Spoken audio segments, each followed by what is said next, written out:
ജന്മം നൽകി അനുഗ്രഹിച്ച മാതാപിതാക്കളെയും, അറിവിൻ്റെ പാതയിലേക്ക് വിരൽ ചൂണ്ടിത്തന്ന ഗുരുനാഥന്മാരെയും, അറിവ് നൽകി അനുഗ്രഹിക്കുന്ന ഈ മഹാപ്രപഞ്ചത്തെയും, അതോടൊപ്പം ഇപ്പോൾ എൻ്റെ മുന്നിലിരിക്കുന്ന ഗുരുതുല്യരായ ഓരോരുത്തരുടെയും പ്രാർത്ഥനകളോടുകൂടി, അനുഗ്രഹങ്ങളോടുകൂടി നമ്മുടെ വിഷയത്തിലേക്ക് കടക്കാം.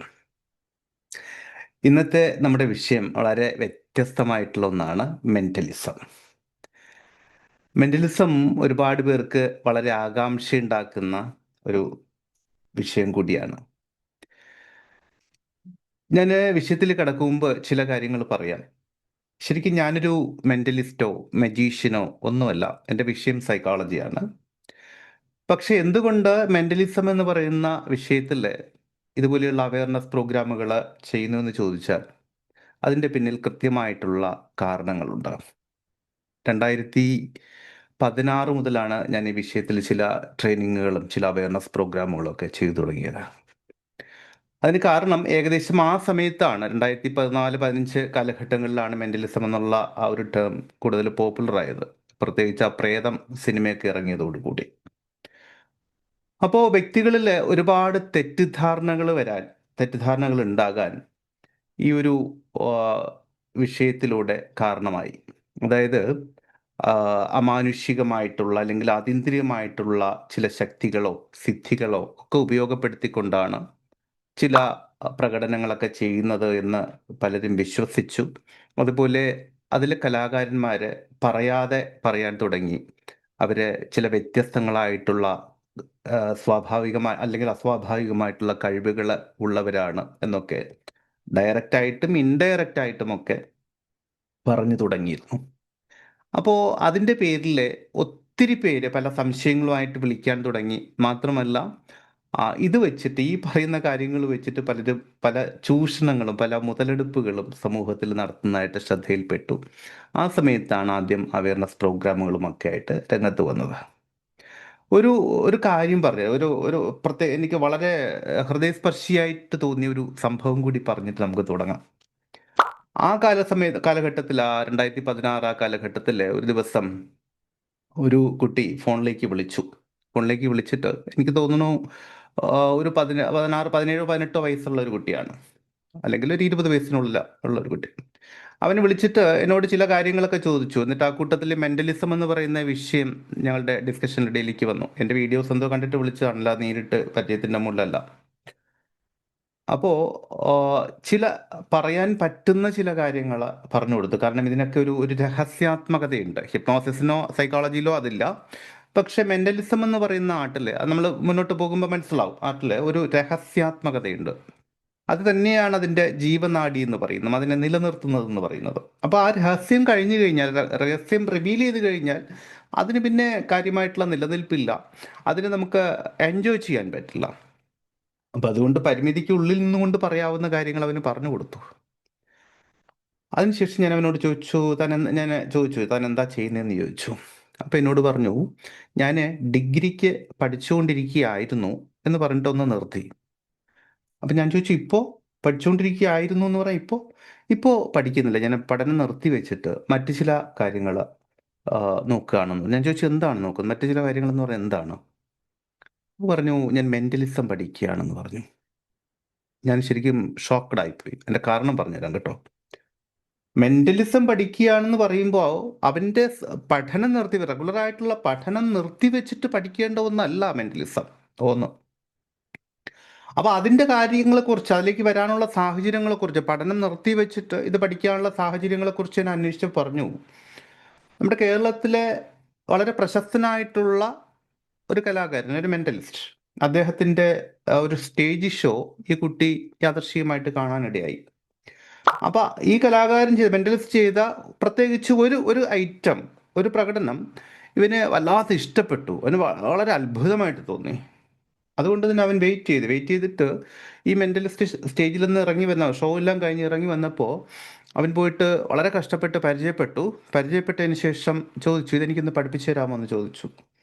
അപ്പോൾ ഈ മെൻ്റലിസ്റ്റ് ആദ്യം ഇവനെ അപ്രീഷിയേറ്റ് ചെയ്തു. നീ കൊള്ളാം, വളരെ നന്നായിട്ടുണ്ടെന്നെല്ലാം പറഞ്ഞു. എന്നിട്ട് പറഞ്ഞു, നിനക്കിത് പഠിക്കണമെങ്കിൽ എന്ന് പറഞ്ഞിട്ട് കുറേ പുസ്തകങ്ങൾ ഇവന് റെഫർ ചെയ്ത് കൊടുത്തു. കുറേയധികം പുസ്തകങ്ങൾ റെഫർ ചെയ്ത് കൊടുത്തു. ഈ പുസ്തകങ്ങളൊക്കെ നീ വാങ്ങി പഠിക്ക്. അപ്പോൾ സ്വാഭാവികമായിട്ടും നിനക്ക് അതിനുള്ളൊരു എബിലിറ്റി ഉണ്ടാകും എന്ന് പറഞ്ഞിട്ട് കൊടുത്തു. ഈ കുട്ടി അന്ന് പഠനം നിർത്തി. പഠനം നിർത്തിയിട്ട് ഈ പറയുന്ന പുസ്തകങ്ങൾ വാങ്ങി. കുറേ പുസ്തകങ്ങളുണ്ട്. അത്ര വലിയ കുറേയധികം എന്നോട് കുറേ പേരുകളൊക്കെ പറഞ്ഞു. വലിയ പുസ്തകങ്ങൾ. ഇതൊക്കെ വാങ്ങി പഠിക്കാൻ തുടങ്ങി. ഞാൻ ചോദിച്ചു, "നീ എത്ര നാളായി പഠിക്കാൻ തുടങ്ങിയിട്ട്?" അപ്പോൾ പറഞ്ഞു, "ഒരു 7 മാസത്തിലധികമായി." "എന്നിട്ട് നിനക്ക് ഈ പറഞ്ഞ കാര്യം ചെയ്യാൻ പറ്റുന്നുണ്ടോ? പറ്റിയോ?"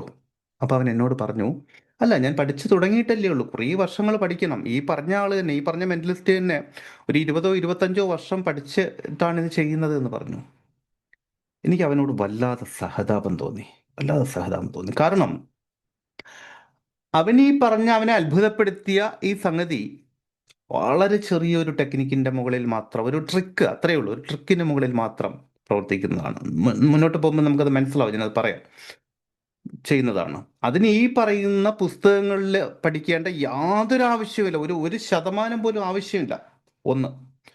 വാസ്തവത്തിൽ ആ മെന്റലിസ്റ്റ് അവനെ മിസ്ലീഡ് ചെയ്തായിരുന്നു, മിസ്ഗൈഡ് ചെയ്തായിരുന്നു, അവനെ തെറ്റിദ്ധരിപ്പിക്കുകയായിരുന്നു. ഇതിന്റെ പ്രശ്നം എന്താണെന്ന് പറഞ്ഞാൽ അവന്റെ ഭാവി, അവന്റെ പഠനം ഒക്കെ പോയില്ലേ. അവനെ ആശ്രയിച്ച് കഴിയുന്ന, അവനെ സ്വപ്നം കണ്ട് കഴിയുന്ന അവന്റെ കുടുംബം പോയില്ലേ. മാത്രമല്ല, ഇവനിത് തിരിച്ചറിയും. എല്ലാവരെയും എല്ലാ കാലവും പറ്റിക്കാൻ പറ്റില്ലല്ലോ. അപ്പൊ കുറച്ചു കാലം കൂടി മുന്നോട്ട് പോകുമ്പോൾ അവനത് തിരിച്ചറിയും. അവൻ ചതിക്കപ്പെട്ടു, പറ്റിക്കപ്പെട്ടു, അവൻ തിരിച്ചറിയും. പക്ഷേ അങ്ങനെ തിരിച്ചറിയുന്ന ഒരു സമയം വന്നാൽ പോലും പോയ കാലം അവന് തിരികെ കിട്ടില്ലല്ലോ. അവന്റെ പഠനം പൂർത്തീകരിക്കാൻ അവന് ബുദ്ധിമുട്ട് വരില്ലേ. അപ്പൊ ഇങ്ങനെയൊക്കെയുള്ള, ഇത് ഒരു ഒറ്റപ്പെട്ട സംഭവമല്ല. ഇങ്ങനെ കുറേയധികം സംഗതികൾ വന്നു, കുറേയധികം അനുഭവങ്ങൾ വന്നപ്പോൾ ഞാൻ കരുതി ആ വിഷയത്തിലെ ഒരു അവയർനെസ് പ്രോഗ്രാം ചെയ്യാമെന്ന് കരുതി. അങ്ങനെയാണ് ശരിക്കും 2016 ശരിക്കും പറഞ്ഞാൽ അതിനുശേഷം കുറച്ച് വീഡിയോസ് ചെയ്തു. സാധാരണഗതിയിൽ യൂട്യൂബിൽ വീഡിയോയിൽ അവയർനെസ് പ്രോഗ്രാമുകളൊക്കെ ചെയ്തു. അപ്പോൾ പബ്ലിക് വീഡിയോകൾ ചെയ്യുമ്പോൾ ഒരു പരിമിതി എന്ന് പറഞ്ഞാൽ ഇതിന്റെ സീക്രട്ട് റിവീൽ ചെയ്യാൻ പറ്റില്ല. ഒരു അത്ഭുതം കാണിക്കാം, എന്നിട്ട് നമുക്ക് പറയാം ഇത് ചില ടെക്നിക്കുകൾ, ട്രിക്കുകളൊക്കെയാണ്, അതിലപ്പുറം ഒന്നും ഇല്ല എന്ന് പറയാം. പക്ഷെ എങ്കിൽ പോലും പലർക്കും അതിന്റെ പിന്നിലൊരു അസ്വാഭാവികത അല്ലെങ്കിൽ ഒരു അമാനുഷികത ഉണ്ട് എന്ന് വിശ്വസിക്കാണ് ആയിരുന്നു കൂടുതൽ താല്പര്യം. അങ്ങനെയാണ് ശരിക്കും ആ കാലഘട്ടത്തിൽ അതിന്റെ പരിശീലനങ്ങളിലേക്ക് വന്നത്. പക്ഷെ ഞാൻ അധികകാലം മെന്റലിസം ട്രെയിനിങ്ങുകൾ തുടർന്നില്ല. അതിന് കാരണം ഒന്നൊരു മെന്റൽ സാറ്റിസ്ഫാക്ഷൻ കിട്ടാത്തത് കൊണ്ട് തന്നെയാണ്. ഞാൻ പഠിപ്പിക്കുന്ന മറ്റു വിഷയങ്ങളുണ്ട്.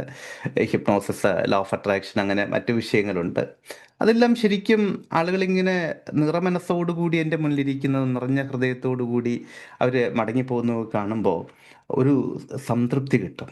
പക്ഷേ മെന്റലിസം എന്ന് പറയുന്ന വിഷയം അങ്ങനെയല്ല. വാസ്തവത്തിൽ വലിയ പ്രതീക്ഷകളോടുകൂടി വന്നിട്ട് നിരാശയോടുകൂടി മടങ്ങ് പോകുന്ന ചില മുഖങ്ങൾ എനിക്ക് കാണേണ്ടി വന്നിട്ടുണ്ട്. അതിന് കാരണമുണ്ട് കേട്ടോ. അത് നിങ്ങൾക്ക് മനസ്സിലാവും. ഈ വെബിനാർ കഴിയുമ്പോൾ നിങ്ങൾക്ക് വളരെ കൃത്യമായിട്ട് മനസ്സിലാകും എന്താണ് കാരണം എന്ന്. അപ്പോൾ ഇതാണ് അതിൻ്റെ പിന്നാമ്പുറം. അത്രയേ ഉള്ളൂ.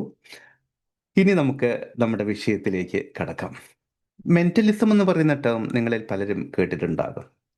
എന്താണ് മെന്റലിസം? മെന്റലിസം വാസ്തവത്തിലൊരു ആർട്ട് ഫോമാണ്, ഒരു കലാരൂപം മാത്രമാണ്. സാധാരണഗതിയിൽ നമ്മൾ മ്യൂസിക്, ഡാൻസ് അങ്ങനെയൊക്കെ ചെയ്യുന്നത് പോലെയുള്ള ഒരു കലാരൂപം മാത്രമാണ് മെന്റലിസം. അതിലപ്പുറം അതിലെ അമാനുഷികതയോ അതീന്ദ്രിയതയോ ഒന്നും ഒരല്പം പോലുമില്ല. ഒന്നും. ശരിക്കും മറ്റൊരു വിധത്തിൽ പറഞ്ഞാൽ നമ്മുടെ മാജിക്കിന്റെ ഒരു ഹൈടെക് വെർഷനാണ് മെന്റലിസം എന്ന് ഏറ്റവും ചുരുക്കി പറയും.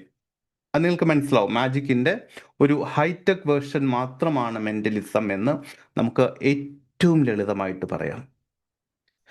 പക്ഷേ പലപ്പോഴും അവിടെ വ്യക്തികൾ തെറ്റിദ്ധരിക്കപ്പെടുന്നു. ഒരിക്കൽ ഒരു TV ഷോയിലെ അവതാരകൻ ഒരു മെന്റലിസ്റ്റിനോട് ചോദിക്കുന്നുണ്ട്, മെന്റലിസവും മാജിക്കും തമ്മിൽ എന്താണ് വ്യത്യാസം, അഥവാ ഇത് രണ്ടും ഒന്ന് തന്നെയാണോ എന്ന് ചോദിക്കുന്നുണ്ട്. അവിടെ ഈ ആർട്ടിസ്റ്റ് പറഞ്ഞ മറുപടി എന്താന്ന് പറഞ്ഞാൽ, മെന്റലിസ്റ്റ് പറഞ്ഞ മറുപടി എന്താന്ന് പറഞ്ഞാൽ, ഒരു മജീഷ്യന് അദ്ദേഹത്തിന്റെ ഷോ നടത്തണമെങ്കിൽ, പെർഫോം ചെയ്യണമെങ്കിൽ ധാരാളം ഉപകരണങ്ങളുടെ സഹായം വേണം. നിങ്ങൾ കണ്ടിട്ടുണ്ടാകും, ഒരു മജീഷ്യൻ വേദിയിലേക്ക് വരുന്നത് തന്നെ കുറേ പെട്ടികൾ, കുറേ പൂക്കൾ, ഒരു സ്റ്റിക്ക്, കുറേ തൊപ്പി, അതുപോലെ പ്രത്യേക വിധത്തിലുള്ള വേഷവിധാനങ്ങൾ, പിന്നെ കുറേ സഹായികൾ, പ്രത്യേക വിധത്തിൽ ചിട്ടപ്പെടുത്തിയ കുറേ കുറേ സാഹചര്യങ്ങൾ, ഇതിനിടയിലേക്കായിരിക്കും ഒരു മജീഷ്യൻ കടന്നു വരുന്നത്. പക്ഷെ നോക്ക്, ഒരു മെന്റലിസ്റ്റ് ഷോ അവതരിപ്പിക്കുന്നതോ അപ്പം ഇദ്ദേഹം പറഞ്ഞെങ്കിൽ തന്നെയാണ്, ഒരു മജീഷ്യനെ പെർഫോം ചെയ്യണമെങ്കിൽ കുറേയധികം സംവിധാനങ്ങൾ വേണം, തയ്യാറെടുപ്പുകൾ വേണം, കുറേ സജ്ജീകരണങ്ങൾ വേണം, കുറേ എക്യുപ്മെൻറ്റുകൾ വേണം. എന്നാൽ ഒരു മെൻ്റലിസ്റ്റ് പെർഫോം ചെയ്യുന്നത് ഓഡിയൻസിൻ്റെ മനസ്സുപയോഗിച്ചിട്ടാണ്. അവിടെ ഓഡിയൻസിൻ്റെ മനസ്സാണ് ഞങ്ങളുടെ ഉപകരണം എന്ന് ആ ആർട്ടിസ്റ്റ് പറയുകയുണ്ടായി. പക്ഷെ അത് തികച്ചും തെറ്റിദ്ധാരണാപരമായിട്ടുള്ള ഒരു പ്രസ്താവന മാത്രമാണ്. മജീഷ്യൻ എന്താണോ ചെയ്യുന്നത് അതിൻ്റെ ഹൈടെക് വശങ്ങൾ മാത്രമാണ് ഒരു മെൻ്റലിസ്റ്റ് ചെയ്യുന്നത്. അവിടെ ഉപയോഗിക്കുന്നത് ഹൈടെക് ആയിട്ടുള്ള ചില ഉപകരണങ്ങൾ ഉപയോഗിക്കും. നമ്മൾ പോകുന്ന വഴിക്ക് മനസ്സിലാവും. ഹൈടെക് ആയിട്ടുള്ള വളരെ മോസ്റ്റ് മോഡേൺ ഇലക്ട്രോണിക് ഉപകരണങ്ങളടക്കമുള്ള ചില ഉപകരണങ്ങൾ ഉപയോഗിക്കും. പോകുന്ന വഴിക്ക് ഡിസ്കസ് ചെയ്യാം കേട്ടോ, അതുകൊണ്ട് ഞാനിപ്പോൾ കൂടുതൽ പറയുന്നില്ല. ബാക്കിയൊക്കെ ഈ പറയുന്ന മാതിരി ഒരു ഒരു മജീഷ്യൻ എന്താണോ ചെയ്യുന്നത് അതിൻ്റെ വേറിട്ട ഒരു വശമാണ്. അതായത് ഞാൻ വളരെ രസകരമായിട്ട് പറയാറുണ്ട്, നമ്മുടെ പഴയ പണ്ട് കാലത്തെ ചായക്കട എന്ന് പറയുന്ന ഒരു കൺസെപ്റ്റ് ഉണ്ട് അല്ലേ? ചായക്കട. പിന്നെ അത് ഹോട്ടലായി, പിന്നെ റെസ്റ്റോറൻ്റായി, അതുപോലെ ഇപ്പോൾ അതിൻ്റെ കൂടുതൽ ഹൈടെക്കിലേക്ക് പോകുന്നുണ്ട്. അപ്പോൾ ഈ പറയുന്ന ഒരു ചായക്കടയും ഒരു റെസ്റ്റോറൻറ്റും അല്ലെങ്കിൽ ഒരു ഹൈടെക് റെസ്റ്റോറൻറ്റും തമ്മിൽ എന്താണ് വ്യത്യാസം? ഒരു ചായക്കടയും ഒരു ഹൈടെക് റെസ്റ്റോറൻറ്റും തമ്മിൽ എന്താണ് വ്യത്യാസം? എന്താ വ്യത്യാസം? രണ്ടിടത്തും ഏകദേശം ഒരേ വിഭവങ്ങൾ തന്നെയാണ്. പക്ഷേ അവിടെയുള്ള ഫെസിലിറ്റീസ്, അതുപോലെ സെർവ് ചെയ്യുന്ന രീതി, ഇവിടേക്കാണ് വ്യത്യാസം വരുന്നത്. ശരിയല്ലേ? പഴയകാല ചായക്കടകളിലൊക്കെ പോയാൽ, ഇപ്പോഴും നാട്ടിൻ പുറത്തൊക്കെ ഉണ്ടെന്ന് തോന്നുന്നു, എനിക്കറിയില്ല.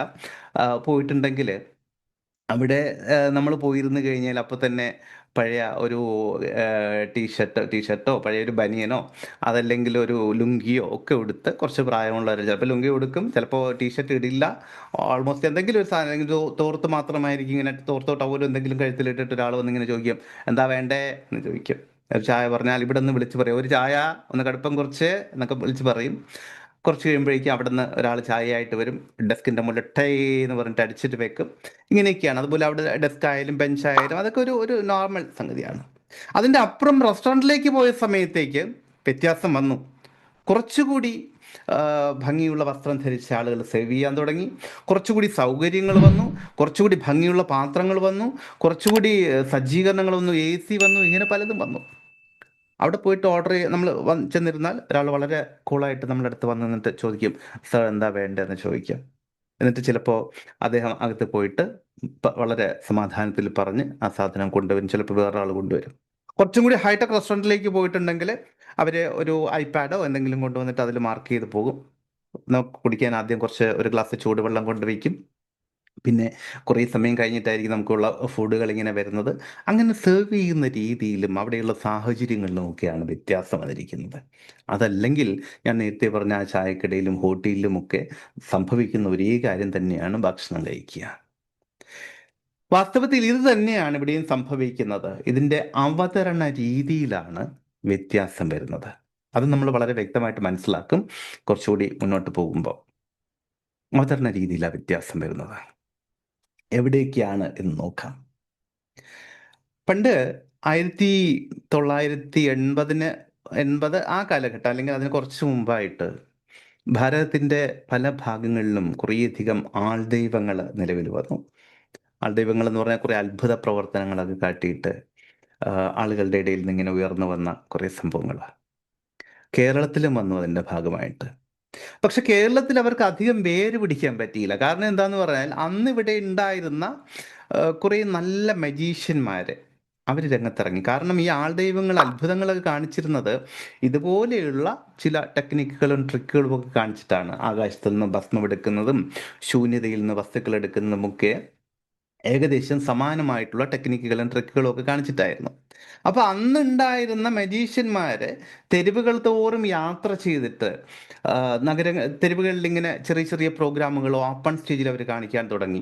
ഇതുപോലെയുള്ള അത്ഭുതങ്ങൾ അവർ കാണിക്കാൻ തുടങ്ങി. അന്തരീക്ഷത്തിൽ ഉയർന്നിരിക്കുക, ഇങ്ങനെയൊക്കെയുള്ള അത്ഭുതങ്ങൾ കാണിച്ചു. എന്നിട്ട് അവർ ജനങ്ങളോട് പറഞ്ഞു കൊടുത്തു, ഇതിൻ്റെ പിന്നിൽ ഇതാണ് സംഭവിക്കുന്നത്, ഇതാണ് ഇതിൻ്റെ സയൻസ്, അല്ലെങ്കിൽ ഇതാണ് ഇതിൻ്റെ തയ്യാറെടുപ്പ്, അതല്ലാതെ വേറെ അത്ഭുതങ്ങളൊന്നും അതിൻ്റെ പിന്നിലില്ല എന്ന് അവർ സാമാന്യ ജനങ്ങൾക്ക് പറഞ്ഞു കൊടുത്തു. അതുകൊണ്ട് ഇവിടെ അന്ന് ആ കാലഘട്ടത്തിൽ ഈ ആൾദൈവങ്ങൾ അധികം ക്ലച്ച് പിടിച്ചില്ല. എവിടെയെങ്കിലുമൊക്കെ ഉണ്ടായിട്ടുണ്ടാകാം. പക്ഷേ നിർഭാഗ്യവശാൽ എന്ത് സംഭവിച്ചു എന്ന് പറഞ്ഞാൽ, ഞാൻ ഈ പറഞ്ഞ 2016-17 കാലഘട്ടത്തിൽ ഈ മെന്റലിസം എന്ന് പറയുന്ന ടേം വന്നപ്പോൾ പഴയ അതേ മജീഷ്യന്മാരുടെ പിൻഗാമികളിൽ ചിലർ, എല്ലാവരും അല്ല, പിൻഗാമികളിൽ ചിലർ ഏകദേശം ഈ പറയുന്ന ആൾദൈവങ്ങളെ പോലെ പുറത്തേക്ക് വരാൻ തുടങ്ങി. മാത്രമല്ല പലരും സൂപ്പർ സൈക്കോളജിസ്റ്റിന്റെ റോളുകളൊക്കെ എടുത്തിടാൻ തുടങ്ങി. നിങ്ങൾ പഴയ യൂട്യൂബ് വീഡിയോകൾ, മെന്റലിസത്തിന്റെ യൂട്യൂബ് വീഡിയോകളൊക്കെ കണ്ടിട്ടുണ്ടെങ്കിൽ അതിൻ്റെ ചുവട്ടിൽ സാധാരണ ആളുകൾ വന്നിട്ട് അവരുടെ മാനസിക പ്രശ്നങ്ങൾ കമൻറ്റ് ചെയ്തിട്ട് ഇതിൻ്റെ പരിഹാരങ്ങളൊക്കെ അന്വേഷിക്കുന്നതായിട്ട് പലതും നിങ്ങൾ നോക്കിയിട്ടുണ്ടെങ്കിൽ അറിയാം. ഇപ്പോൾ അതിൽ നിന്നൊക്കെ ഒരുപാട് മാറ്റങ്ങൾ വന്നു, ഇതുപോലെയുള്ള അവയർനെസ് പ്രോഗ്രാമുകളൊക്കെ കൊണ്ട് വന്നു. അപ്പോൾ ഇങ്ങനെയൊക്കെയുള്ള കുറേ സംഗതികൾ ഉണ്ടായി. നിങ്ങൾക്ക് കുറേ പേർക്ക് അറിയാമായിരിക്കും, കുറച്ച് പേര് ആ കാലഘട്ടത്തിൽ അത് ശ്രദ്ധിച്ചിട്ടില്ലായിരിക്കും. അപ്പോൾ അതുകൊണ്ടൊക്കെ തന്നെയാണ് ഇങ്ങനെയുള്ള അവയർനെസ് പ്രോഗ്രാമുകളൊക്കെ ആയിട്ട് വരേണ്ട ആവശ്യങ്ങൾ വന്നിരിക്കുന്നത്. ഇനി ഇതിൻ്റെ പിന്നാമ്പുറത്തുള്ള ചില സംഗതികളിലേക്ക് നമുക്ക് കടക്കാം. ഈ പറയുന്ന കലാകാരന്മാര്, മെന്റലിസ്റ്റ് എന്ന് പറയുന്ന കലാകാരന്മാര് അവകാശപ്പെട്ട് വരുന്നത് ഈ പറയുന്ന അത്ഭുതം, അവര് മനസ്സ് വായിക്കുന്ന ആൾക്കാരെന്നാണ് നിങ്ങൾ കേട്ടിരിക്കുന്നത് അല്ലേ? പൊതുവെ മെന്റലിസം എന്നുള്ള ടൈം കേൾക്കുമ്പോഴേ മനസ്സ് വായിക്കുക, മറ്റൊരാളുടെ മനസ്സിലിരിക്കുന്ന കാര്യങ്ങളെ അറിയുക, അല്ലെങ്കിൽ നമ്മുടെ മനസ്സിൻ്റെ പവർ കൊണ്ട്, അല്ലെങ്കിൽ ചിന്തകളുടെ പവർ കൊണ്ട് അദ്ദേഹത്തിൻ്റെ മനസ്സിലൊരു പ്രത്യേക കാര്യം തോന്നിപ്പിക്കുക തുടങ്ങിയ കാര്യങ്ങളൊക്കെയാണ് മനസ്സിൽ വരുന്നത്. അപ്പോൾ ഇതിൻ്റെ പിന്നിൽ ഉപയോഗിക്കുന്ന ചില കാര്യങ്ങളെ കുറിച്ച് അവർ പറയാറുണ്ട്. അതിൽ വളരെ പ്രധാനപ്പെട്ട ഒന്നാണ് മൈക്രോ എക്സ്പ്രഷൻ. മൈക്രോ എക്സ്പ്രഷൻ കേട്ടിട്ടുണ്ടെങ്കിൽ ജസ്റ്റ് കേട്ടിട്ടുണ്ടെങ്കിൽ ഒന്ന് കമൻറ്റ് ചെയ്യോ, കൈ ഉയർത്തുക, എന്തെങ്കിലും ഒന്ന് ചെയ്യൂ, കാണട്ടെ. മൈക്രോ എക്സ്പ്രഷൻ കേട്ടിട്ടുണ്ടോ? കേട്ടിട്ടുണ്ട്. ശരി, ഗുഡ്. മൈക്രോ എക്സ്പ്രഷൻ എന്ന് പറയുന്നത് കേൾക്കാത്തവർക്ക് വേണ്ടിയിട്ട് പറയുകയാണ് കേട്ടോ. മൈക്രോ എക്സ്പ്രഷൻ എന്ന് പറയുന്നത് മുഖഭാവങ്ങളിൽ ഉണ്ടാകുന്ന വളരെ മൈന്യൂട്ടായിട്ടുള്ള, വളരെ നേർത്ത ചില ഭാവ വ്യതിയാനങ്ങളെയാണ് പൊതുവിൽ മൈക്രോ എക്സ്പ്രഷൻ എന്ന് പറയുന്നത്. ഇനി മറ്റൊരു വിധത്തിൽ പറഞ്ഞാൽ എക്സ്പ്രഷൻ എന്ന് പറഞ്ഞാൽ നിങ്ങൾക്കറിയാം. ഒരു ഉദാഹരണത്തിന് ഒരു ചെറിയ കുട്ടി ഒരു കളവ് പറയുകയാണ്, കുഞ്ഞിൻ്റെ അമ്മയോട് ഒരു കളവ് പറയുകയാണ്. അമ്മയ്ക്ക് വളരെ വേഗം അത് മനസ്സിലാക്കാൻ പറ്റും. കാരണം എന്താ? കുട്ടിയുടെ മുഖഭാവങ്ങളിൽ വളരെ കാര്യമായിട്ടുള്ള വ്യത്യാസമുണ്ടാകും. അപ്പോൾ അമ്മയ്ക്ക് വളരെ വേഗം മനസ്സിലാക്കാൻ പറ്റും കുഞ്ഞ് കളവ് പറയുകയാണ് എന്ന്. എന്നാൽ മുതിർന്ന ഒരാൾ കളവ് പറയുകയാണ് എങ്കിൽ അത് ഇതുപോലെ ഈസി ആയിട്ട് തിരിച്ചറിയാൻ പറ്റുമോ? പറ്റില്ല. കാരണം എന്താ? ഈ പറയുന്ന എക്സ്പ്രഷൻ കുട്ടിയുടെ അത്രമാത്രം ഉണ്ടാവില്ല. കാരണം മുതിർന്നയാൾക്ക് അറിയാം ഈ ഭാവങ്ങളിൽ ഞാൻ ശ്രദ്ധിച്ചില്ലെങ്കിൽ, ഭാവവ്യതിയാനങ്ങളിൽ ഞാൻ ശ്രദ്ധിച്ചിട്ടില്ല എങ്കിൽ പിടിക്കപ്പെടും എന്ന് മുതിർന്നയാൾക്ക് അറിയാം. അതുകൊണ്ട് അദ്ദേഹം അതിനനുസരിച്ചിട്ട് മുഖഭാവങ്ങളെ ക്രമീകരിക്കും. പക്ഷെ ഇവിടെ വളരെ പ്രധാനപ്പെട്ട ഒരു കാര്യം, മുഖഭാവങ്ങളെ ക്രമീകരിക്കാൻ മാത്രമേ പറ്റൂ. നാച്ചുറലായിട്ട് തന്നെ, സ്വാഭാവികമായിട്ട് തന്നെ ഭാവവ്യതിയാനങ്ങൾ വരും. എന്നാൽ സാധാരണഗതിയിൽ അത് തിരിച്ചറിയാൻ പറ്റില്ല. അതായത് കുട്ടിയുടെ കാര്യത്തിൽ എക്സ്പ്രഷൻസ് ആണ് പുറത്തേക്ക് വന്നത് എങ്കിൽ മുതിർന്നയാളുടെ കാര്യം വരുമ്പോൾ അത് മൈക്രോ തലത്തിൽ ചുരുങ്ങും. മൈക്രോ തലത്തിൽ ചുരുങ്ങും എന്ന് പറഞ്ഞാൽ മനസ്സിലായല്ലോ? മൈക്രോ തലത്തിൽ ചുരുങ്ങും. ഇതിനെയാണ് വാസ്തവത്തിൽ മൈക്രോ എക്സ്പ്രഷൻ എന്ന് പറയുന്നത്. അപ്പോൾ ഈ മെന്റലിസ്റ്റുകൾ അവകാശപ്പെടാറുണ്ട്, ഞങ്ങൾ മൈക്രോ എക്സ്പ്രഷൻ നോക്കിയിട്ടാണ് ചില കാര്യങ്ങളൊക്കെ മനസ്സിലാക്കുന്നത്, നിങ്ങളുടെ മനസ്സിലുള്ള കാര്യങ്ങളൊക്കെ എടുക്കുന്നത് എന്നൊക്കെ പറയാറുണ്ട്. പക്ഷേ മറ്റൊരു വസ്തുത നിങ്ങൾ മനസ്സിലാക്കണം. നമ്മളൊക്കെ ശാസ്ത്രബോധമുള്ള ആൾക്കാരാ.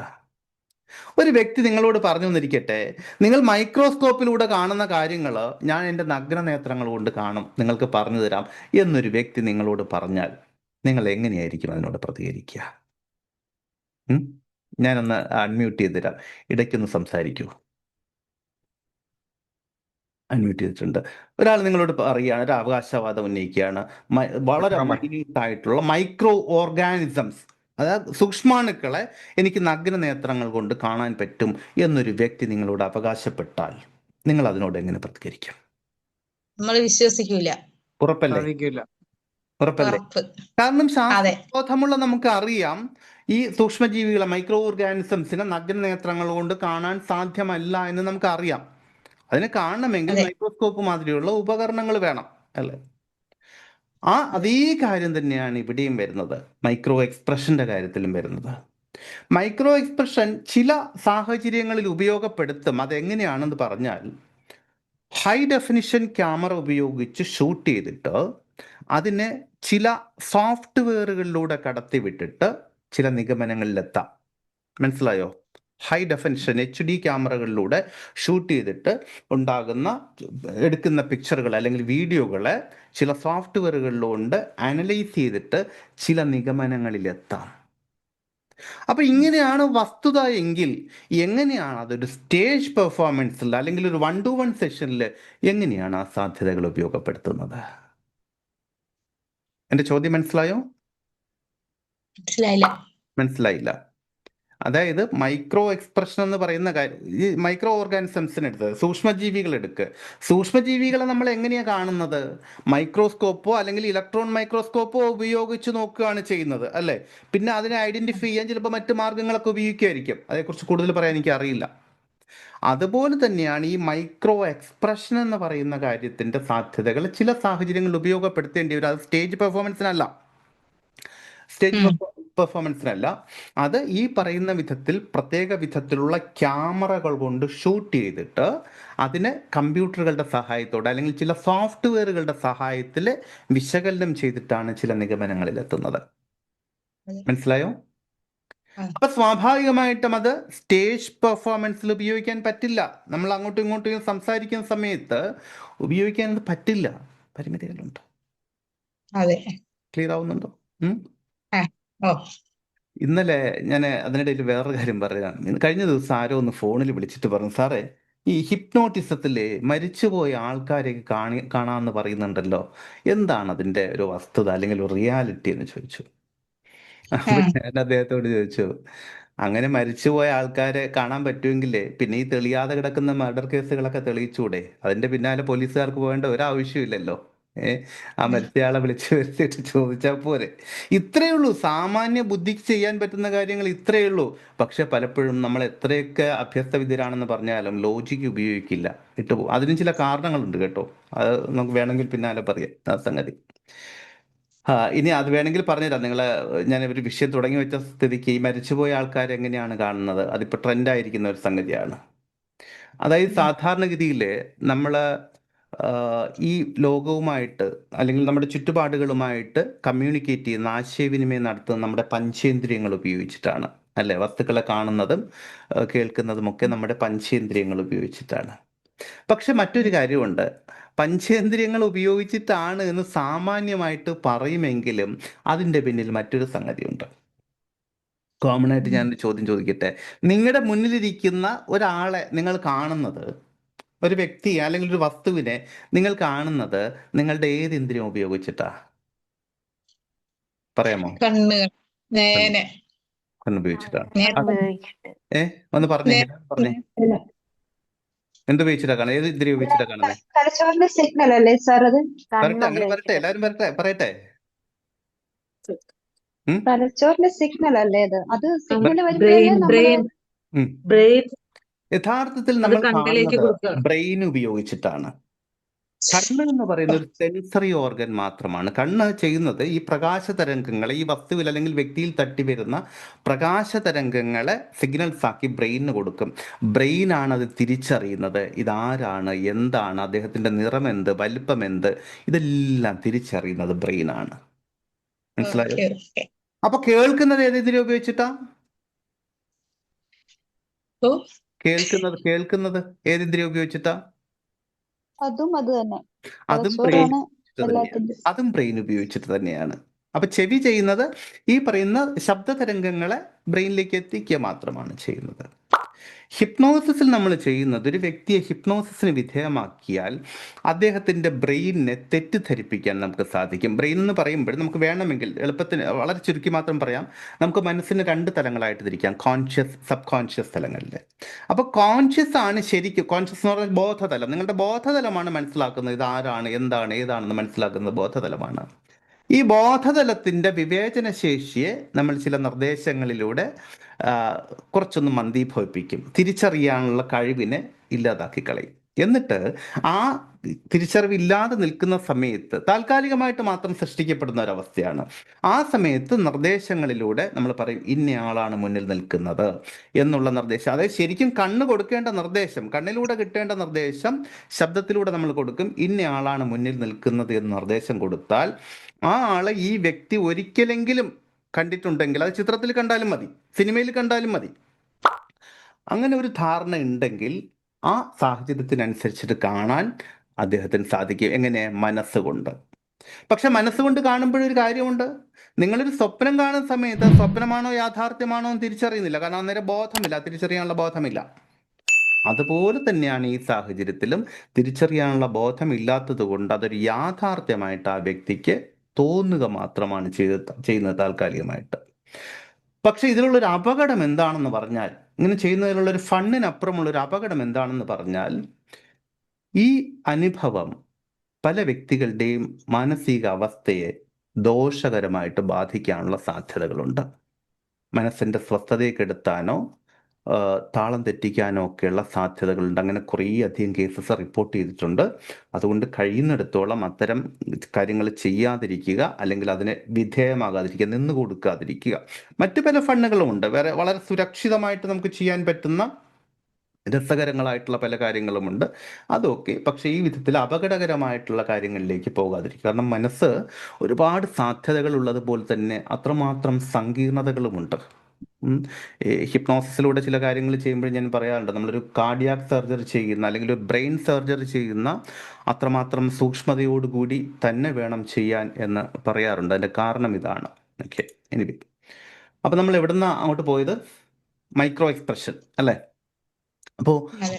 മൈക്രോ തലത്തിൽ ഉള്ള കാര്യങ്ങൾ നമുക്ക് നേരിട്ട് അനുഭവിക്കാൻ പറ്റില്ല. അതുകൊണ്ട് തന്നെ ഈ മൈക്രോ എക്സ്പ്രഷൻ എന്ന് പറയുന്ന സാധ്യതയെ നമുക്ക് അവിടെ ഉപയോഗിക്കാൻ പറ്റില്ല. ഒന്ന്, അപ്പോൾ ആ ഭാഗം നമ്മൾ തള്ളിക്കളഞ്ഞു. 2, ബോഡി ലാംഗ്വേജ്, ശരീരഭാഷ. പല കലാകാരന്മാരും അവകാശപ്പെടാറുണ്ട്, നിങ്ങളുടെ ശരീരഭാഷയെ നോക്കി നിങ്ങളുടെ മനസ്സിലുള്ള കാര്യങ്ങൾ ഞങ്ങൾ എടുക്കുമെന്ന്. നോക്കൂ, ശരീരഭാഷ ചില സാഹചര്യങ്ങളിൽ സഹായകരമാകാറുണ്ട്. പക്ഷെ അവിടെയും ഒരു പരിമിതി എന്ന് പറഞ്ഞാൽ, ദേശത്തിനും കാലത്തിനും സാഹചര്യങ്ങൾക്കും വ്യക്തികൾക്കും അവരുടെ പ്രായത്തിനും ഒക്കെ അനുസരിച്ചിട്ട് ശരീരഭാഷയിൽ വ്യത്യാസങ്ങൾ വരും, വ്യത്യാസങ്ങൾ സംഭവിക്കും. ഒരു ഉദാഹരണത്തിന്, ഒരു നാട്ടിൻപുറത്തുകാരൻ്റെ ശരീരഭാഷ അല്ല ടൗണിൽ ജീവിക്കുന്ന ഒരു വ്യക്തിയുടെ ശരീരഭാഷ, അല്ലേ? അതുപോലെ അവരവർ ചെയ്യുന്ന ജോലിക്കനുസരിച്ച്, ജീവിത സാഹചര്യങ്ങൾക്കനുസരിച്ച് ഒക്കെ ശരീരഭാഷ മാറും. ഒരു 20-30 വർഷം, അല്ലെങ്കിൽ പോട്ടെ ഒരു 10 വർഷം മുൻപ് കോമൺ ആയിട്ടുണ്ടായിരുന്ന ശരീരഭാഷയല്ല ഇന്നത്തെ ശരീരഭാഷ. സിംപിളി ഞാനൊരു കാര്യം പറഞ്ഞുതരാം. ഒരുപാടൊന്നും നമുക്ക് ബാക്കിലേക്ക് പോകണ്ട. ഒരു 10 വർഷം മുൻപ്, അല്ലെങ്കിൽ പോട്ടെ ഒരു 15 വർഷം മുൻപ് നിങ്ങൾ ടൗണിലൂടെ നടന്നു പോകുമ്പോൾ ഒരാൾ കീറിയ പാൻസ് ഇട്ടുകൊണ്ട് നടക്കുകയാണെങ്കിൽ, കീറിയ പാൻസ് ഇട്ട് നടന്നു പോയാൽ നിങ്ങൾക്ക് എന്ത് തോന്നും? അയാളെ കുറിച്ചിട്ട് എന്ത് തോന്നും? സഹതാപം തോന്നും. സഹതാപം തോന്നും. വൈ? എന്തുകൊണ്ടാ? വേറെ നിവർത്തിയില്ലാത്തത് കൊണ്ടാണ് എന്നുള്ള. ശരി, മറ്റാരെങ്കിലും 2-3 പേരൂടെ റെസ്പോണ്ട് ചെയ്യും, നോക്കട്ടെ. 15 വർഷം മുമ്പ് ആ, ഇത്രയും സാമ്പത്തിക ശേഷി ആ, ജനങ്ങൾക്കിടയിൽ ഉണ്ടായിരുന്നില്ല. അപ്പൊ ആ. സ്വാഭാവികമായിട്ടും നമ്മൾ വിചാരിക്കും സാമ്പത്തികം ഇല്ലാത്തത് ഉം, കൊണ്ടായിരിക്കും. പക്ഷെ ശരി. ഇപ്പോൾ നമ്മൾ അങ്ങനെ അന്നത്തെ കാര്യം പറ, വിചാരിക്കില്ല. ഇപ്പോഴത്തേക്ക് നമുക്ക് വരാം. അതൊരു അല്ലെങ്കിൽ അപ്പൊ സ്വബോധമില്ല അന്ന് എന്ന് നമ്മൾ തോന്നുന്നു. തോന്നുന്നു. സ്വബോധമില്ലാത്ത ഒരു വിചാരിക്കും. വ്യക്തിയാണ് അങ്ങനെയാണ്. ശരി, ഓക്കെ, ഫൈൻ. ഇന്നാണ് കാണുന്നെങ്കിലോ? ഇന്നത് ഫാഷനായി മാറി. ഫ്രീക്ക്. അല്ലേ? ഫ്രീക്കായി. ഇന്ന് ഫ്രീക്കിന് ഏതാ ഭ്രാന്തൻ ഏതാന്ന് തിരിച്ചറിയാൻ പറ്റാത്ത സ്ഥിതിയായിപ്പോയി. ശരിയല്ലേ? അപ്പൊ നമുക്ക് അറ്റ്ലീസ്റ്റ് ശരീരഭാഷ പോട്ടെ, അറ്റ്ലീസ്റ്റ് വസ്ത്രധാരണം വെച്ചിട്ട് പോലും നമുക്ക് തിരിച്ചറിയാൻ പറ്റില്ല. ഇപ്പൊ ശരിക്കും ട്രെൻഡ് എനിക്ക് തോന്നുന്നു ഇതേമാതിരിയുള്ള കുറച്ച് കീറിയ ജീൻസും ഒരു സിമ്പിൾ ടീഷർട്ടും ഒക്കെ ഇട്ട് പോകുന്നതാണെന്ന് തോന്നുന്നു ഇപ്പോഴത്തെ ട്രെൻഡ്. അപ്പൊ അത് വെച്ചിട്ട് നമുക്ക് മനസ്സിലാക്കാൻ പറ്റില്ല. പിന്നെയാണോ ഇത്രയും കോംപ്ലിക്കേറ്റഡ് ആയിട്ടുള്ള ശരീരഭാഷ? അതിന്റെ ഒരു രസകരമായിട്ടുള്ള ഒരു കാര്യം കൂടി പറഞ്ഞിട്ട് നമുക്ക് അപ്പുറത്തേക്ക് പോകാം. ഒരു 4-5 വർഷം മുമ്പ് ഞാനും എൻ്റെ 1-2 ഫ്രണ്ട്സും കൂടി ഒരു ട്രക്കിംഗ് ഒക്കെ പോയി. ട്രക്കിംഗ് മീൻസ് വണ്ടിയിലുള്ള ട്രക്കിംഗ് അല്ല, ഇങ്ങനെ മല കയറ്റം നടന്നിട്ട് ഒക്കെ കയറി പോവുക. ഒരു ദിവസം മുഴുവൻ നടക്കണം. ഒരു 10-20 കിലോമീറ്റർ അങ്ങോട്ടും ഇങ്ങോട്ടും ഒക്കെ നടക്കാറുണ്ട്. കാലിൻ്റെ മുട്ടൊക്കെ ഭയങ്കര വേദനയായിട്ടൊക്കെ പോവും. തിരിച്ച് വന്ന് അന്ന് രാവിലെ വളരെ പുലർച്ചെ പോകണം. പുലർച്ചെ പോയി ഇത്രയും നടന്ന് കയറി മടങ്ങിയെത്തി. അടുത്ത ദിവസം നല്ല മുട്ടുവേദന, നല്ല ബോഡി പെയിൻ, ആകെ മുഷിഞ്ഞിട്ടുണ്ട്. അപ്പോൾ എൻ്റെ സുഹൃത്ത് പറഞ്ഞു, അദ്ദേഹത്തിൻ്റെ നാട്ടിൽ നിന്ന് ഒരു 40-50 കിലോമീറ്റർ പോയാൽ വളരെ ആക്യുറേറ്റ് ആയിട്ട് ഹസ്തരേഖ നോക്കുന്ന ഒരു വ്യക്തിയുണ്ട്, പാമിസ്റ്റ് ഹസ്തരേഖ നോക്കുന്ന ഒരു വ്യക്തിയുണ്ട്, നമുക്ക് അയാളെ പോയിട്ടൊന്ന് കണ്ടാലോ എന്ന് ചോദിച്ചു. അപ്പോൾ എൻ്റെ പഠനങ്ങളുടെ ഭാഗമായിട്ട് ഇങ്ങനെ പ്രവചനങ്ങളെയൊക്കെ നടത്തുന്ന വ്യക്തികളെ ഞാൻ കാണാറുണ്ട്. നമുക്ക് പ്രവചനങ്ങളെ കുറിച്ച് പഠിക്കാം കേട്ടോ. നമ്മുടെ ഒരു മോഡ്യൂൾ ഉണ്ട് അത്. എങ്ങനെയാണ് പ്രവചനം നടത്തേണ്ടത് ഞാൻ പഠിപ്പിച്ചു തരാം. നിങ്ങൾക്ക് നാളെ മുതൽ വ്യക്തികളെ നോക്കിയിട്ട് പ്രവചനം നടത്താൻ പറ്റും. റിയലി. അപ്പോൾ ഞാൻ പറഞ്ഞു പോകാം, പക്ഷേ ഒരു കണ്ടീഷൻ വെച്ചു, എൻ്റെ ഐഡന്റിറ്റി പറയരുതെന്ന് പറഞ്ഞു. അവിടെ പോയിട്ട് ഞാൻ ഇന്ന ആളാണ് എന്ന് എൻ്റെ ഐഡന്റിറ്റി പറയാതെ സമ്മതിച്ചു. പറയാം, അങ്ങനെ ഒരു സാഹചര്യത്തിൽ ഞാൻ തന്നെ പറഞ്ഞോളാം, അല്ലാതെ പറയണ്ടെന്ന് പറഞ്ഞു. അപ്പോൾ എൻ്റെ വേഷം കുറച്ച് മുഷിഞ്ഞ ഒരു പാൻസ്, അതുപോലെ ടീഷർട്ട് ഒരല്പം മുഷിഞ്ഞിട്ടുണ്ട്, ഷേവ് ചെയ്തിട്ടുള്ള കുറച്ച് കുറ്റിത്താടിയൊക്കെ വന്നിട്ടുണ്ട്, നല്ല ക്ഷീണിച്ച മുഖം, എന്നിട്ട് നല്ല ബോഡി പെയിൻ ഉണ്ട്. അപ്പം ഞാൻ മെല്ലെ ഇങ്ങനെ ഒരല്പം ചരിഞ്ഞിരുന്നിട്ട് ഇങ്ങനെ കൈ നീട്ടിക്കൊടുത്തു എന്നൊക്കെ പറഞ്ഞു. അപ്പോൾ അദ്ദേഹം ഇങ്ങനെ നോക്കിയിട്ട് പറഞ്ഞു, നിങ്ങൾ ഹസ്തരേഖ പ്രകാരം നിങ്ങൾ തീരെ ആത്മവിശ്വാസമില്ലാത്ത ഒരു വ്യക്തിയാണ്, അതുകൊണ്ട് ഒരു 10 ആളുടെ നേരെ നോക്കി സംസാരിക്കാൻ നിങ്ങൾക്ക് ബുദ്ധിമുട്ടാണെന്ന് പറഞ്ഞു. ഞാൻ ചിരിച്ചു, ശരി വെച്ചോട് തലയാറ്റി. എന്നിട്ട് ഞാൻ എൻ്റെ ഫ്രണ്ടിനെ ഇങ്ങനെ നോക്കി, സുഹൃത്തിനെ നോക്കി. അപ്പം അദ്ദേഹം ഇങ്ങനെ ചിരിക്കുന്നുണ്ട് ചെറുതായിട്ട്. കാരണം അതിന് മുൻപ് ഞാൻ മുൻപ് മുതലേ ഞാൻ വളരെ ഗംഭീരമായിട്ട് ക്ലാസ്സുകൾ, ട്രെയിനിങ്ങുകളൊക്കെ എടുക്കുന്ന ആളാണ്. അപ്പോൾ ആ സാഹചര്യത്തിൽ എന്നോട് പറയുന്നത്, നിങ്ങൾ വളരെ കോൺഫിഡൻസ് കുറഞ്ഞ ആളാണ് എന്നുള്ള വിധത്തിൽ. എന്നിട്ട് അതിൻ്റെ കുറച്ച് പരിഹാരങ്ങളും പുള്ളി പറയുന്നുണ്ട്, ഇങ്ങനെയൊക്കെ ചെയ്താൽ മതി, സാരമില്ല എന്ന് പറഞ്ഞ് എന്നെ ആശ്വസിപ്പിക്കുന്നുണ്ട്, പരിഹാരങ്ങളെ തരുന്നുണ്ട്. എനിക്ക് മനസ്സിലാകും എന്തുകൊണ്ടാണ് അദ്ദേഹം പറഞ്ഞതെന്ന്. കാരണം ആ സമയത്ത് എൻ്റെ ഇരിപ്പും എൻ്റെ വസ്ത്രധാരണവും എൻ്റെ മുഖഭാവവും ഒക്കെ നോക്കിയിട്ടുണ്ടെങ്കിൽ ഒരു സാമാന്യ ബുദ്ധിയുള്ള ഒരാൾ പറയുന്ന കാര്യമേ അദ്ദേഹം പറഞ്ഞിട്ടുള്ളൂ. മനസ്സിലാവുന്നുണ്ടോ? ഇത്രയേ ഉള്ളൂ. അപ്പോൾ ഈ പറഞ്ഞ മാതിരി ശരീരഭാഷയെ മുൻനിർത്തി നമുക്കങ്ങനെ കൃത്യമായിട്ടുള്ള നിഗമനങ്ങളിലേക്കൊന്നും എത്താൻ സാധിച്ചെന്നും വരില്ല. സ്വാഭാവികമായിട്ട് ഇപ്പം നിങ്ങൾക്കറിയാം, ഒരാളിങ്ങനെ താടിക്ക് കൈയും കൊടുത്തിരിക്കുന്നത് കണ്ടാൽ നിങ്ങൾ പോയി ചോദിക്കുക, എന്ത് പറ്റി, എന്താ വിഷമം, ചോദിക്കും ഇല്ലേ? പക്ഷെ താടിക്ക് കൈയും കൊടുത്തിരിക്കുന്ന എല്ലാവരും വിഷമത്തിലാണോ ഇരിക്കുന്നത്? ചിലപ്പോൾ നമ്മൾ വളരെ റിലാക്സ്ഡ് ആയിട്ട് താടിക്ക് കൈയും കൊടുത്തിരിക്കും അല്ലേ? ചിലപ്പോൾ ഇങ്ങനെ താടിക്ക് കൈ കൊടുത്തിട്ട് നല്ല ദിവാസ്വപ്നങ്ങൾ കാണും.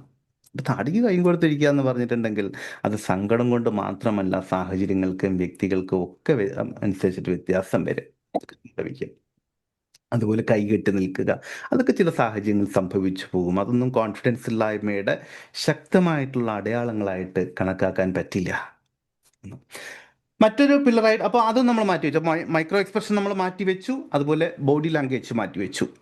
ഇനി പറയുന്നത് പിപ്ലോമെട്രി എന്ന് പറഞ്ഞാൽ കൃഷ്ണമണികളുടെ സൂക്ഷ്മമായ ചലനത്തെ നിരീക്ഷിച്ചിട്ട് ചില നിഗമനങ്ങളിൽ എത്താൻ പറ്റും. അതിന് പിപ്ലോമെട്രി അല്ലെങ്കിൽ ഐ മൊമെന്റ്സ് എന്ന് പറയും, കൃഷ്ണമണികളുടെ സൂക്ഷ്മമായ ചലനങ്ങളെ. അതിൻ്റെ ഒരു ഉദാഹരണം ഞാൻ നിങ്ങളോട് പറയാം. 2nd സ്റ്റാൻഡേർഡിൽ പഠിച്ചിരുന്ന ആ ഒരു കാലഘട്ടം ഒന്ന് മനസ്സിൽ കൊണ്ടുവരൂ. 2ാം ക്ലാസ്സിൽ പഠിച്ചിരുന്ന ആ കാലഘട്ടം ഒന്ന് മനസ്സിൽ കൊണ്ടുവരൂ. നിങ്ങളുടെ ആ ക്ലാസ് റൂം, ആ ടീച്ചർ ഒക്കെ മനസ്സിൽ കൊണ്ടുവരും. റൈറ്റ് നൗ നിങ്ങളുടെ കണ്ണുകൾ, കൃഷ്ണമണികൾ, അതിനിപ്പോൾ ഒരു ചലനത്തിലൊരു മാറ്റം സംഭവിച്ചു, അല്ലെങ്കിൽ ഒന്ന് ചലിച്ചു. ശ്രദ്ധിച്ചോ?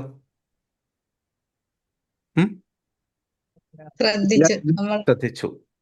എങ്ങനെ ചലിച്ചു? എവിടേക്ക് ചലിച്ചു? മുകളിലേക്ക്. നേരെ മുകളിലേക്കാണോ അതോ മുകളിലെ മുകളിലെ ഇടത് ഭാഗത്തേക്ക് നീങ്ങി? മുകളിൽ ഇടത് ഭാഗത്തേക്ക്. അതായത് നിങ്ങളൊരു കാര്യം ഓർമ്മയിൽ നിന്ന് എടുക്കാൻ ശ്രമിക്കുമ്പോൾ സാധാരണഗതിയിൽ കൃഷ്ണമണികൾ മുകളിൽ ഇടത് ഭാഗത്തേക്ക് നീങ്ങാം. ഒരു കാര്യം ഓർമ്മയിൽ നിന്ന്, അത് വലത് കൈ ഉപയോഗിച്ച് എഴുതുന്ന ആളുകളുടെ കാര്യമാണ് ഇത് പറയുന്നത്. ഇടത് കൈ ഉപയോഗിച്ച് എഴുതുന്ന ആളുടെ കാര്യങ്ങളിൽ വ്യത്യാസം വരും, അത് ബ്രെയിനിൽ വരുന്ന വ്യത്യാസം കൂടിയാണ്. അപ്പോൾ ഒരു കാര്യം ഓർമ്മയിൽ നിന്ന് എടുക്കുമ്പോൾ കൃഷ്ണമണികൾ മുകളിലെ ഇടത് ഭാഗത്തേക്ക് നീങ്ങും. ഇനി മറ്റൊരു സാഹചര്യം തരാം. നിങ്ങൾ 2nd സ്റ്റാൻഡേർഡിൽ പഠിക്കുന്ന ആ ക്ലാസ് റൂം ഇപ്പം നിങ്ങളുടെ മനസ്സിലുണ്ട്, ആ ചുവരിൻ്റെ പെയിന്റിങ് നിങ്ങളുടെ മനസ്സിലുണ്ട്. ഇനി ആ പെയിന്റിങ്ങിൽ നമ്മളൊരു കുഞ്ഞു മാറ്റം വരുത്താൻ പോവുകയാണ്. ആ പെയിന്റിങ് നിറയെ നല്ല മനോഹരമായിട്ടുള്ള മഞ്ഞ നിറത്തിൽ പെയിന്റ് ചെയ്തിട്ടുണ്ട്. പ്ലസ് വളരെ ബ്യൂട്ടിഫുൾ ആയിട്ടുള്ള ഒരു പറക്കുന്ന കുതിരയുടെ ചിത്രം കൂടി അവിടെ ഉണ്ട്. ഒന്ന് കാണൂ. എക്സാക്ട്ലി. ഇപ്പൊ നിങ്ങളുടെ കൃഷ്ണമണികൾ എവിടെയുണ്ട്? ഏ ഇപ്പൊ കൃഷ്ണമണികൾ Opposite, എവിടെയാ? opposite. ടോപ്പിൽ Right side. ഫ്രണ്ടില് Right upper. ടോപ്പിൽ എവിടെയാ? Right upper. ടോപ്പിൽ റൈറ്റ് സൈഡിലേക്ക് പോയി. ടോപ്പിൽ റൈറ്റ് സൈഡിലേക്ക്. അതായത് ഇപ്പൊ നിങ്ങളൊരു കാര്യം ഭാവനയിൽ നിന്നാണ് എടുത്തിരിക്കുന്നത്. ഭാവനയിൽ നിന്ന് എടുത്ത് അപ്പോൾ റൈറ്റിലേക്ക് പോയി. അത് നേരത്തെ പറഞ്ഞ മാതിരി ഇടത് കൈ ഉപയോഗിക്കുന്നവർക്കും വലത് കൈ ഉപയോഗിക്കുന്നവർക്കും വ്യത്യാസമുണ്ട്. ഒരു കാര്യം ഓർമ്മയിൽ നിന്ന് എടുക്കുമ്പോൾ ടോപ്പിൽ ലെഫ്റ്റിലേക്കും ഭാവനയിൽ നിന്ന് എടുക്കുമ്പോൾ റൈറ്റിലേക്കും പോകും. ഇനി ഒന്നുകൂടി പറഞ്ഞുതരാം. നിങ്ങളുടെ നിങ്ങളുടെ നല്ല ഫ്രണ്ട്സിലെ, നിങ്ങളുടെ നല്ല സുഹൃത്തുക്കളിൽ ഏറ്റവും നല്ലതായിട്ട് തോന്നിയിരിക്കുന്ന 2 പേര് ആരൊക്കെയാണ്? പറയണ്ട, മനസ്സിൽ കൊണ്ടുവന്നാൽ മതി.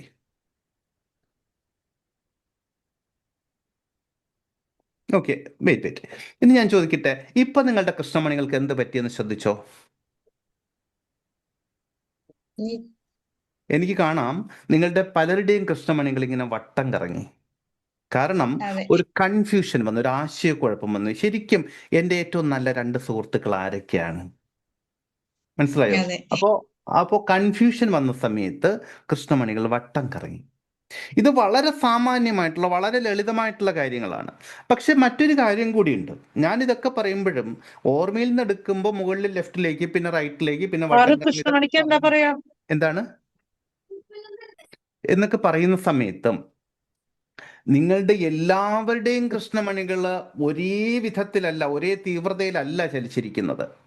ചിലരുടെ എല്ലാം കൃഷ്ണമണികൾ ഇങ്ങനെ ഞെക്കിവിട്ട സ്പ്രിങ് മാതിരി പോകുന്നുണ്ടായിരുന്നു. ചിലരുടെ എല്ലാം കൃഷ്ണമണികളിൽ വളരെ നീർത്ത ചലനം മാത്രമേ ഉണ്ടായിട്ടുള്ളൂ. ചിലരുടെ എല്ലാം കൃഷ്ണമണികൾ ഈ കല്ലിന് കാറ്റ് പിടിച്ച മാതിരി ഇങ്ങനെ തന്നെ കൈകെട്ടി നിൽക്കുന്നുണ്ട്. പ്രത്യേകിച്ച് അതും ഈ പറഞ്ഞ മാതിരി മൈക്രോ മൂമെന്റ്സ് ഉണ്ടാകും. പക്ഷെ മൈക്രോ മൂമെന്റ്സ് എനിക്ക് നേരിട്ട് നോക്കിയാൽ അറിയില്ല, പ്രത്യേകിച്ച് വീഡിയോയിൽ അറിയില്ല ഇതാ സംഭവിച്ചിരിക്കുന്നത്. അപ്പോൾ അങ്ങനെയാണെങ്കിൽ ഈ കൃഷ്ണമണികളുടെ ചലനത്തിനെ അടിസ്ഥാനമാക്കിയിട്ടും കൃത്യമായിട്ടുള്ള നിഗമനങ്ങളിൽ എത്തുക എന്ന് പറഞ്ഞാൽ എപ്പോഴും പോസിബിൾ അല്ല. ഞാൻ പറഞ്ഞില്ലേ, നേരത്തെ പറഞ്ഞില്ലേ, ഭാവനയിൽ നിന്ന് എടുക്കുമ്പോൾ റൈറ്റ് സൈഡിലേക്കും ഓർമ്മയിൽ നിന്ന് ലെഫ്റ്റിലേക്കും എന്ന് പറഞ്ഞില്ലേ. അപ്പോൾ സ്വാഭാവികമായിട്ടും വളരെ ലളിതമായിട്ട് ഇത് വ്യക്തികൾ നുണ പറയുന്നുണ്ടോ എന്നറിയാൻ വേണ്ടിയിട്ട് ഉപയോഗിക്കാം. ഒരു വ്യക്തി നുണ പറയുമ്പോൾ സ്വാഭാവികമായിട്ട് അത് ഓർമ്മയാണോ ഭാവനയാണോ? നുണ പറയുന്നത് ഭാവനയാണ്. അപ്പൊ അതുകൊണ്ട് കൃഷ്ണമണികൾ വലത് ഭാഗത്തേക്ക് പോകാനാണ് സാധ്യത കൂടുതൽ. അതുകൊണ്ട് ഒരു പക്ഷേ ഭർത്താവ് കുറച്ച് വൈകി വരുന്ന സമയത്ത് ഒന്ന് കണ്ണിൽ നോക്കി ചോദിച്ചാൽ എവിടെയായിരുന്നു ചോദിച്ചാൽ പുള്ളി ചിലപ്പോൾ പറയും അമ്പലത്തിലേക്കാ പോയിരുന്നതെന്ന് പറയും. പക്ഷേ കൃഷ്ണമണികൾ നേരെ റൈറ്റ് സൈഡിൽ പോയി നിൽക്കുന്നത് കാണാം. പക്ഷെ നിങ്ങൾ ആരും ഇത് പരീക്ഷിക്കണ്ട. കാരണം വേറൊന്നുമല്ല, ഞാനിപ്പോൾ ഫാമിലി കൗൺസിലിംഗ് ഒക്കെ നിർത്തിയിട്ട് കുറച്ച് കാലമായി. അപ്പോൾ അതുകൊണ്ട് പരീക്ഷിക്കണ്ട. അല്ലെങ്കിൽ ഞാൻ പറയാ തന്നെ പരീക്ഷിച്ചോളൂ എന്ന് പറയായിരുന്നു. എനിവേ ഞാൻ മറ്റൊരു കാര്യം കൂടി ഉണ്ട് കേട്ടോ. ഞാൻ പറഞ്ഞില്ലേ, ഇത് എപ്പോഴും ശരിയായിക്കൊള്ളണമെന്നില്ല. ചിലപ്പോൾ ആള് വളരെ കൂളായിട്ട് പറയുന്നുണ്ടാവും, മറ്റെന്തെങ്കിലും ആയിരിക്കും ഓർമ്മയിൽ ഭാവനയിൽ കൊണ്ടുവരുന്നത്. എനിവേ എന്തു തന്നെയായാലും ഇത് സാമാന്യമായിട്ടുള്ള തത്വങ്ങളാണ്, പക്ഷെ എല്ലാ സാഹചര്യങ്ങളിലും ഉപയോഗിക്കാൻ സാധ്യമല്ല. ഇനി പറയുന്ന മറ്റൊരു കാര്യം സൈക്കോളജി, മനഃശാസ്ത്രം. തുടക്കത്തിൽ നമ്മൾ പറഞ്ഞു പലപ്പോഴും സൂപ്പർ സൈക്കോളജിസ്റ്റിന്റെ റോളുകൾ ഈ പറയുന്ന കലാകാരന്മാരുടെ അടുത്ത് അണിഞ്ഞിരുന്നു. മനഃശാസ്ത്രം നോക്കൂ, മനഃശാസ്ത്രം ഉപയോഗിക്കാത്ത ഏത് മേഖലയാണുള്ളത്, അല്ലെങ്കിൽ ഏതൊരു വ്യക്തിയാണുള്ളത്?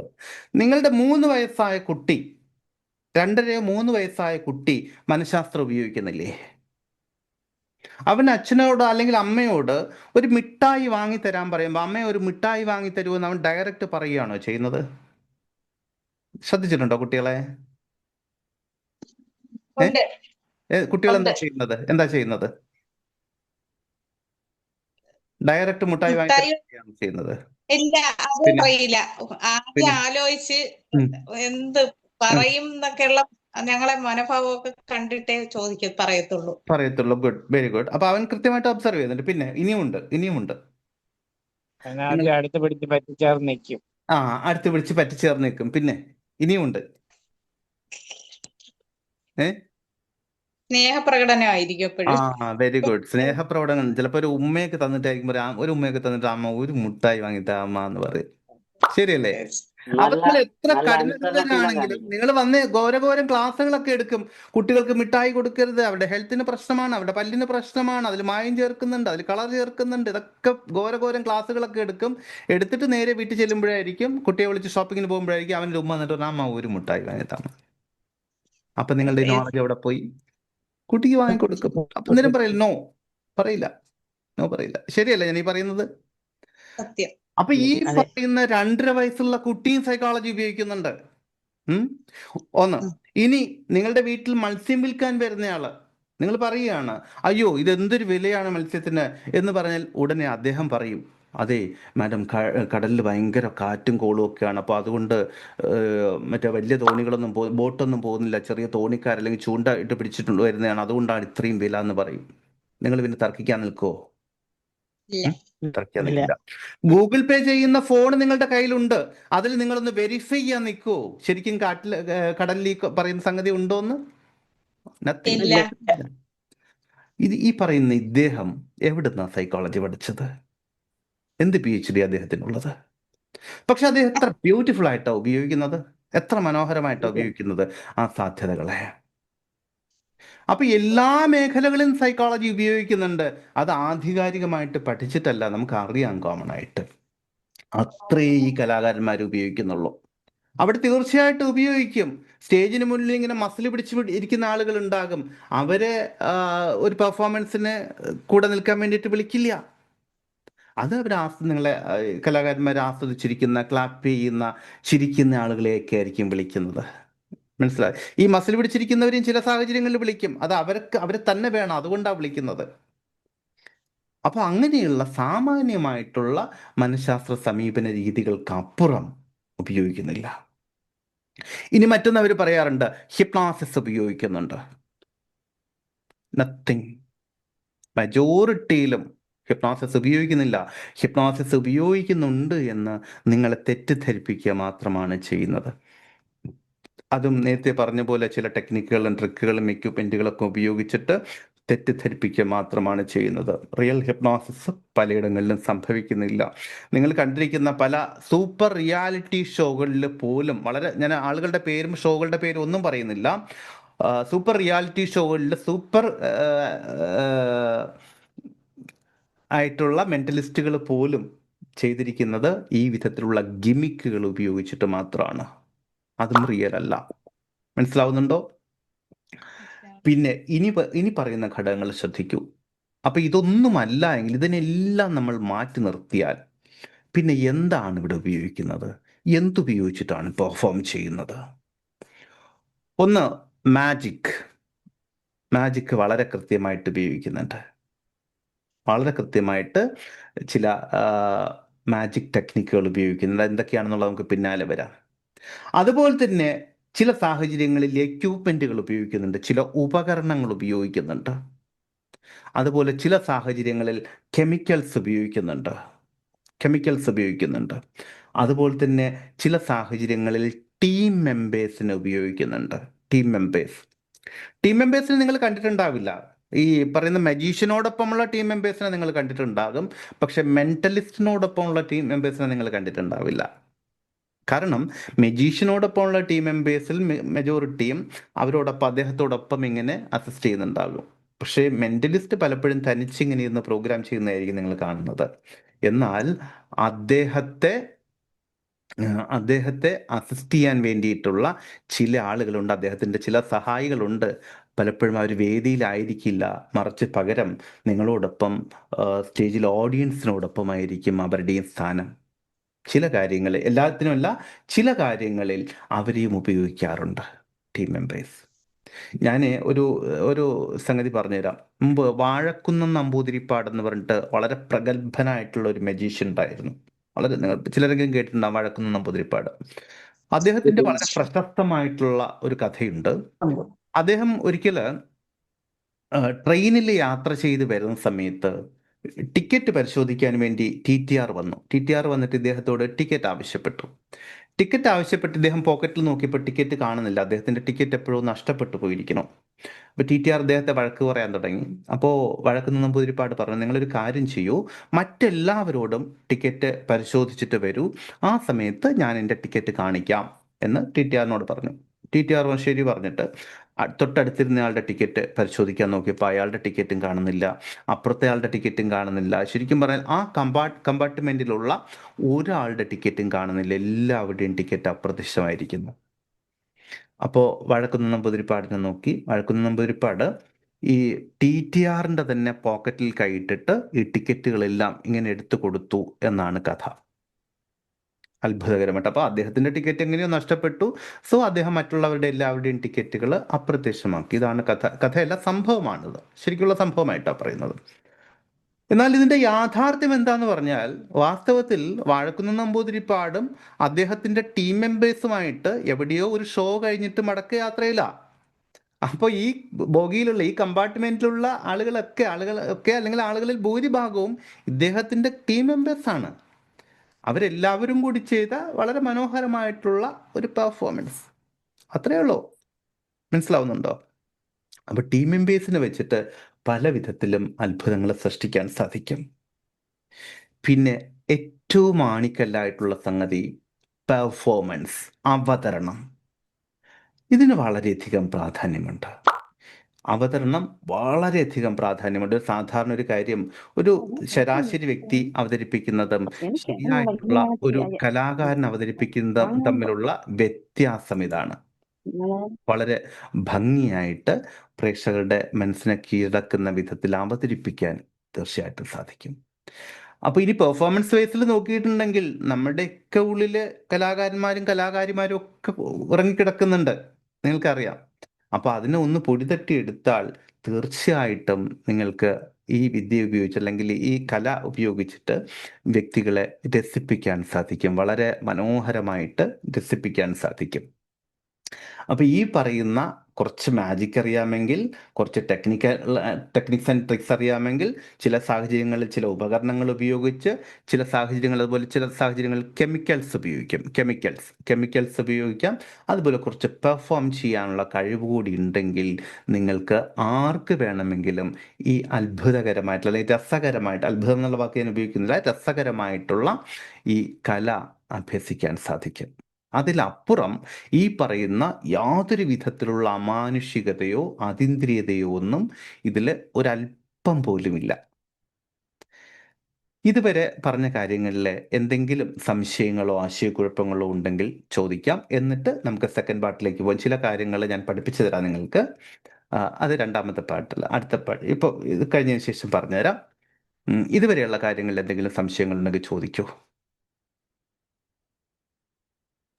സാർ, ഒരു സംശയമുണ്ട്. ചോദിച്ചോളൂ. ഒരു TV ഷോയിൽ കണ്ടതാണ്, ദൂരെ ഇരിക്കുന്ന ഒരു അവതാരികയോട് ചോദിക്കുന്നതാണ് ഇഷ്ടമുള്ള ഒരു പാട്ട് പറയാൻ വേണ്ടിയിട്ട്. അത് ഇപ്പുറത്തെ സ്റ്റുഡിയോയിൽ ഇരിക്കുന്ന ഒരു ഈ കക്ഷി മെന്റലിസ്റ്റ് വിവരിച്ചു കൊടുക്കുകയും ചെയ്യുന്നുണ്ട്. സാറ് കണ്ടു അല്ലേ? അതെ. ശരി. അതായത് നമ്മൾ സാധാരണ സ്റ്റേജിൽ കാണുന്നതാണെങ്കിലും ശരി, അതല്ല TV കാണുന്നതാണെങ്കിലും ശരി, അതിൻ്റെ ഒരു ഭാഗം മാത്രമാണ് പലപ്പോഴും നമ്മൾ കാണുന്നത്.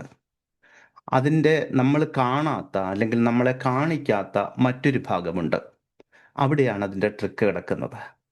അപ്പോൾ ഈ TV ഷോയിൽ താങ്കൾ പറഞ്ഞ കേസിൽ TV ഷോയിൽ അവർ ഡയറക്റ്റ് സംസാരിക്കുന്നതിന് മുൻപ് അതിൻ്റെ മറ്റൊരു ഭാഗം ഉണ്ടാകണമെന്നല്ല, ഉണ്ട്. അതിന് കൃത്യമായിട്ടൊരു പേരൊക്കെ ഉണ്ട്. ഞാൻ അതിലേക്ക് പോകുന്നില്ല. കാരണം ഈ സീക്രട്സ് റിവീൽ ചെയ്യുക എന്നുള്ളതല്ല നമ്മുടെ ലക്ഷ്യം. കാരണം എന്താന്ന് പറഞ്ഞാൽ ഈ കല നിലനിന്ന് പോകുന്നത് തന്നെ ചില രഹസ്യങ്ങളുടെ അടിസ്ഥാനത്തിലാണ്. ഈ രഹസ്യങ്ങൾ റിവീൽ ചെയ്യപ്പെട്ടാൽ പിന്നെ ആ കല നിലനിൽക്കില്ല, അതിനെ രസിക്കാൻ നമുക്ക് സാധ്യമല്ല. മാത്രമല്ല ആ മേഖലയിൽ ആ കല ചെയ്യുന്ന കുറേയധികം നല്ല കലാകാരന്മാരുണ്ട്. അവരുടെ ഉപജീവനത്തിൽ നമ്മൾ ഒരിക്കലും തടസ്സം നിൽക്കാൻ പാടില്ല. ഒരേ ഒരു കാര്യമേ ഉള്ളൂ, നിങ്ങൾ തെറ്റിദ്ധാരണകൾക്ക് വിധേയമാകരുത്, അത്രയേ ഉള്ളൂ, മറ്റൊന്നുമല്ല. അതൊരു കല എന്നുള്ള വിധത്തിൽ ഏത് എക്സ്ട്രീം ലെവലിലേക്ക് വേണമെങ്കിലും പോകാം. ഞാൻ നേരത്തെ പറഞ്ഞില്ലേ, സൂപ്പർ സൈക്കോളജിസ്റ്റുകൾ എന്ന് പറഞ്ഞിട്ട് അവകാശപ്പെട്ടിരിക്കുന്നു എന്ന് പറഞ്ഞിട്ട്, അതിൻ്റെ വളരെ സങ്കടകരമായിട്ടുള്ള ചില സീനുകളും കാണേണ്ട നിയോഗം ഉണ്ടായിട്ടുണ്ട്. അതായത് ഈ പറയുന്ന കലാകാരന്മാരിൽ ചിലർ, എല്ലാവരും ഇല്ല കേട്ടോ, നല്ല കലാകാരന്മാരുണ്ട്, നല്ല എത്തിക്സ് ഉള്ള കലാകാരന്മാരുണ്ട്. അവരെ തീർച്ചയായിട്ടും ബഹുമാനത്തോടു കൂടി തന്നെയാണ് കാണുന്നത്. പക്ഷേ എല്ലാ മേഖലകളിലും പുഴുക്കുത്തുകൾ ഉണ്ടാകും എന്ന് പറയുന്ന പോലെ നിങ്ങളുടെ മാനസികമായിട്ടുള്ള അസ്വസ്ഥതകൾ ഞാനിങ്ങനെ നുള്ളിയെടുത്ത് കളഞ്ഞു തരാം എന്ന് പറഞ്ഞിട്ട് ധാരാളം പണം വാങ്ങി എടുത്തിരിക്കുന്ന ആളുകളുണ്ട്. ഒരു വീട്ടമ്മ എന്നെ വിളിച്ച് പറഞ്ഞിട്ടുണ്ട്, ഒന്നല്ല ഒരുപാടുണ്ട്. അതിലൊരു കേസ് അവരുടെ താലിമാല പണയം വെച്ചിട്ട് വലിയ ഭീമമായിട്ടുള്ള ഒരു എമൗണ്ട് ഇതുപോലെ ഒരാൾക്ക് കൊടുത്തു. ഒന്നും സംഭവിച്ചിട്ടില്ല, അത്രയേ ഉള്ളൂ. ഒന്നും സംഭവിച്ചില്ല എന്ന് പറഞ്ഞാൽ അവർക്ക് പ്രത്യേകിച്ച് മാറ്റങ്ങളൊന്നും വന്നിട്ടില്ല, അത്രയേ ഉള്ളൂ. അതുപോലെയൊക്കെയുള്ള ധാരാളം കാര്യങ്ങളുണ്ട്. അതുകൊണ്ട് മാത്രമാണ് ഇതുപോലെ ചില കാര്യങ്ങൾ പറയുന്നത് കേട്ടോ. അതല്ലാതെ അതിൻ്റെ രഹസ്യങ്ങൾ റിവീൽ ചെയ്തിട്ട് ആ കലയെ നശിപ്പിച്ച് കളയുക എന്നുള്ളതല്ല നമ്മുടെ ലക്ഷ്യം. ഓക്കെ, മറ്റെന്തെങ്കിലും?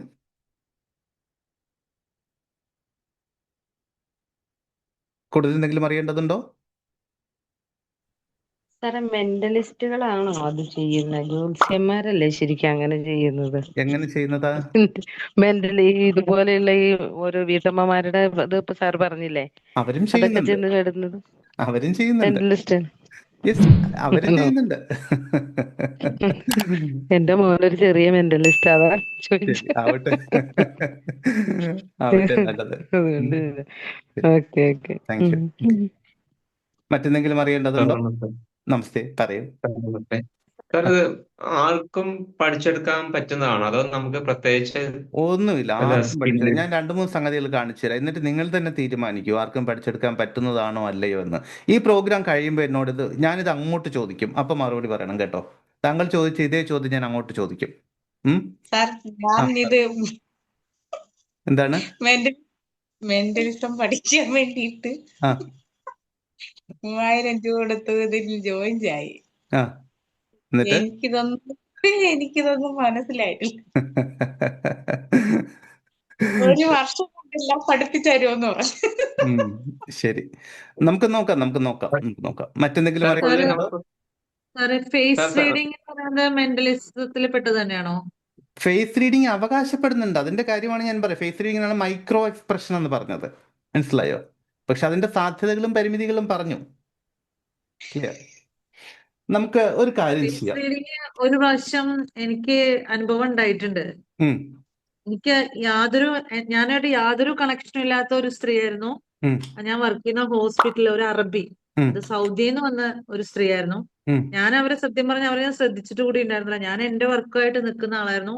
ശരി. ആ, പെട്ടെന്നാണ് ആള് വന്നിട്ട് എന്റെ മുഖത്ത് നോക്കിയിട്ട് വന്ന് പറഞ്ഞു, നിങ്ങൾ കുറച്ചു നാളായിട്ട് കാണാണ്ടിരിക്കുന്ന ഒരാള് ഇന്ന് നിങ്ങളുടെ അടുത്തേക്ക് വരും, സത്യമല്ലേ എന്ന് ചോദിച്ചു എന്നോട്. അപ്പൊ ഞാൻ ശരിക്കും വണ്ടടിച്ചു പോയി. അപ്പൊ ഞാൻ പറഞ്ഞു, ആ സത്യാണെന്നോ? വരും എന്ന് പറഞ്ഞു. അപ്പൊ ആരാന്ന് ചോദിച്ചു. ഞാൻ പറഞ്ഞു, എന്റെ മകള് 7 മാസം കഴിഞ്ഞിട്ട് ഹോസ്റ്റലിൽ നിന്ന് ഇന്നാ വരണേ, ഇന്ന് ഉച്ച ശരി, കഴിയുമ്പോ എത്തുന്നു പറഞ്ഞു. ശരി, അപ്പൊ അത് ശരി, കറക്റ്റ് ആണെന്നു. ശരി. അതുപോലെ തന്നെ എന്റെ അപ്പുറത്തിരിക്കുന്ന ആളോടും പറഞ്ഞു. പക്ഷെ ആ പെൺകുട്ടി സമ്മതിച്ചില്ല.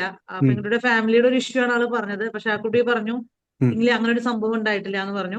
വേറെ ആളോടും പറഞ്ഞു, ആളും പറഞ്ഞു സംഭവിച്ചിട്ടില്ല എന്ന് പറഞ്ഞു. പക്ഷെ ഇവരങ്ങോട്ട് നീങ്ങിയപ്പോ എന്റെ ഒപ്പം ഇരിക്കുന്ന കുട്ടി പറഞ്ഞു, കരഞ്ഞിട്ട് പറഞ്ഞു, സത്യമാണ് ചേച്ചി അവര് പറഞ്ഞതെന്ന് പറഞ്ഞു. അപ്പൊ ശരി, എനിക്കത് ശരിക്കും ഉണ്ട്. അതെന്തുകൊണ്ടാണ് സാർ? അതിലേക്ക് നമുക്ക് പോകാം. അതെങ്ങനെയാണെന്ന് കൃത്യമായിട്ട് ഞാനിപ്പോ പഠിപ്പിച്ചു തരാം കേട്ടോ. ഒന്ന്, രണ്ടാമത്തെ താങ്കളുടെ കാര്യത്തിൽ പറഞ്ഞില്ലേ, അവിടെ 2-3 കാര്യങ്ങളുണ്ട്. ഞാൻ നേരത്തെയൊക്കെ, ഇപ്പോൾ ചെയ്യാറില്ല, നേരത്തെയൊക്കെ ട്രെയിനിലൊക്കെ യാത്ര ചെയ്യുന്ന സമയത്ത്, പ്രത്യേകിച്ച് ജനറൽ കമ്പാർട്ട്മെന്റിലൊക്കെ യാത്ര ചെയ്യുന്ന സമയത്ത്, ദീർഘദൂര യാത്രകളാണെങ്കിൽ ഇതുപോലെ ചില കാര്യങ്ങൾ ചെയ്യുമായിരുന്നു. അതെങ്ങനെയാണെന്ന് പറഞ്ഞാൽ, നമ്മൾ ഒരാളെ നിരീക്ഷിച്ചു കഴിഞ്ഞാൽ, ചിലപ്പോൾ രണ്ടുപേരും തമ്മിലുള്ള സംസാരത്തിനിടയിൽ, സംഭാഷണത്തിനിടയിൽ ഒക്കെ നിരീക്ഷിച്ചു കഴിഞ്ഞാൽ ചില സംഗതികൾ നമുക്ക് കിട്ടും. ഒരു ഉദാഹരണത്തിന്, ഒരാളോട് ചിലപ്പോൾ അയാളുടെ ഭാര്യയുടെയോ കാമുകിയുടെയോ ഒക്കെ പേരിന്റെ ചില അക്ഷരങ്ങളോ ഒക്കെ പറഞ്ഞു കൊടുക്കാൻ നമുക്ക് പറ്റും. അതിന്റെ വളരെ ലളിതമായിട്ടുള്ള കാര്യം എന്ന് പറഞ്ഞാൽ, വെഡിങ് റിങ്ങിൽ പലതും പേരെഴുതിയിട്ടുണ്ടാകും, മനസ്സിലായോ? അപ്പൊ നമ്മൾ നിങ്ങളുടെ ഭാര്യയുടെ പേര് ഇതല്ലേ എന്ന് പറഞ്ഞിട്ട് അങ്ങോട്ട് ചോദിക്കില്ല, എന്തെങ്കിലുമൊക്കെ ഒന്നും ബാക്കി വെക്കും. പേരിന്റെ ആദ്യത്തെ അക്ഷരം ചിലപ്പോൾ ഒന്ന് മനസ്സിൽ കൊണ്ടുവരാൻ പറയും. ആദ്യത്തെ അക്ഷരം ഓൾറെഡി നമുക്ക് വെഡിങ് റിങ്ങിൽ നിന്ന് കിട്ടിക്കഴിഞ്ഞു. പക്ഷെ അത് കൃത്യമായിട്ട് നമുക്ക് മുന്നോട്ട് പോകുമ്പോൾ നിങ്ങൾക്ക് മനസ്സിലാവും, പറഞ്ഞുതരാം. അപ്പോൾ അത് പറയും. ചിലപ്പോൾ അവർ ഫോണിൽ സംസാരിക്കുന്ന ഒരു കാര്യം എടുത്തിട്ട് അതിനെ കുറച്ചുകൂടി പൊലിപ്പിച്ചിട്ട് അതിൻ്റെ വേറൊരു വിധത്തിൽ, ഡയറക്റ്റ് പറയില്ല, വേറൊരു വിധത്തിൽ പറയും. ഇങ്ങനെ പല വിധത്തിൽ നമുക്ക് ചെയ്യാൻ പറ്റും. താങ്കൾ പറഞ്ഞില്ലേ, അവരെ കണ്ടിട്ടേ ഇല്ല, അവർ ശ്രദ്ധിച്ചിട്ടേ ഇല്ല എന്ന് പറയില്ലേ, അതിനിടയിൽ നിങ്ങളെ ശ്രദ്ധിച്ചിട്ടുണ്ടാകും. എന്തെങ്കിലും ഒരു ചെറിയ കാര്യം എടുത്തിട്ട് ഭയങ്കരമായിട്ട് മാനിപ്പുലേറ്റ് ചെയ്യാൻ പറ്റും. ഓക്കെ, നമുക്കൊരു കുഞ്ഞു സംഗതിയിലേക്ക് പോകാം. കവിത എന്ന പ്രൊഫൈൽ നെയിം കാണുന്നത് കവിത എന്ന് തന്നെയല്ലേ പേര്? Okay, good. മൈക്ക് ഒന്ന് അൺമ്യൂട്ട് ചെയ്തോളൂ. അൺമ്യൂട്ട് ചെയ്തോ. ഒരു ചെറിയ സംഗതി കേട്ടോ.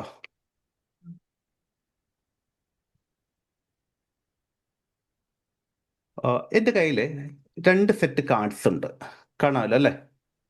നമുക്ക് വീഡിയോയിലായതുകൊണ്ട് ചില പരിമിതികളുണ്ട്. 2 സെറ്റ് കാർഡ്സ് ഉണ്ട്. ഓക്കെ, ഇത് കാണാമല്ലോ, ഇതൊരു സെറ്റ്. ഇതിനെ വേണമെങ്കിൽ നമുക്ക് എ എന്ന് പറയാം, ഇതിനെ ബി എന്നും പറയാം, മനസ്സിലാക്കാൻ വേണ്ടി, ഐഡന്റിഫൈ ചെയ്യാൻ വേണ്ടിയിട്ടാണ്. അല്ലെങ്കിൽ ഇത് ഒന്നെന്ന് ഇത് രണ്ടെന്ന് എന്ത് വേണം, തൽക്കാലം നമുക്ക് കൺഫ്യൂഷൻ വേണ്ട. ഇതിനെ എ എന്നും ഇതിനെ ബി എന്നും പറയാം, റൈറ്റ്? ഓക്കെ.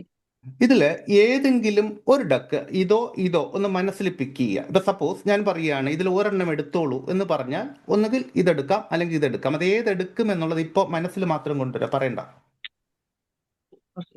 മനസ്സിൽ കൊണ്ടുവന്നു അല്ലേ? അപ്പോ ഇതിലേതോ ഒരു ഡക്ക് മനസ്സിലുണ്ട്, റൈറ്റ്? അത് ഏതാണ് എന്ന് ഇപ്പോ എനിക്കറിയാൻ എന്തെങ്കിലും മാർഗമുണ്ടോ? എന്തെങ്കിലും മാർഗമുണ്ടോ? ഇല്ല, ഉറപ്പല്ലേ? അപ്പോ നോർമലി നമ്മൾ നേരിട്ടാണെങ്കിൽ ഞാൻ ഇതുപോലെ ഒരു പ്രഡിക്ഷൻ തരും. തൽക്കാലം ഞാൻ ആ പ്രഡിക്ഷൻ ഇവിടെ വെക്കാം. കാണുന്നുണ്ടോ മൈക്കിന്റെ അവിടെ? നോക്കട്ടെ,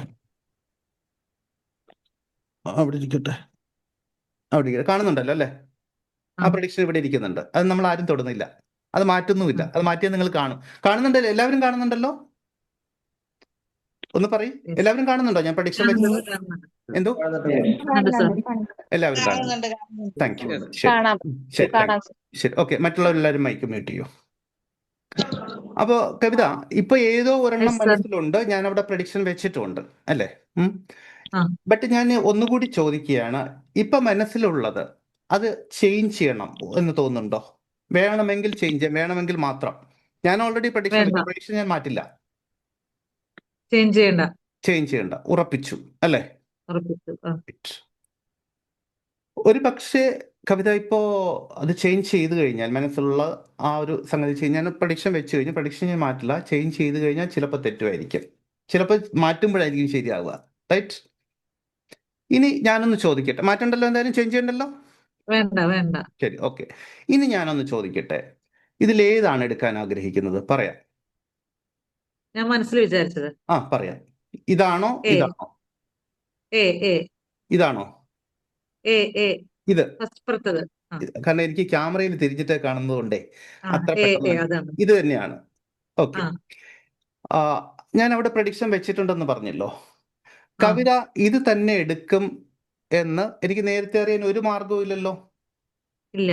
മാത്രമല്ല, ഞാൻ പ്രഡിക്ഷൻ വെച്ചതിന് ശേഷം പോലും ചേഞ്ച് ചെയ്യണോന്ന് ഞാൻ ചോദിക്കുകയും ചെയ്തു, റൈറ്റ്? അപ്പൊ ഞാൻ അവിടെ പ്രഡിക്ഷൻ വെച്ചിട്ടുണ്ട്. നമുക്കത് എന്താണ് പ്രഡിക്ഷൻ എന്ന് നോക്കാം. ഓക്കെ, ഞാൻ എന്താ എടുക്കുകയാണ്.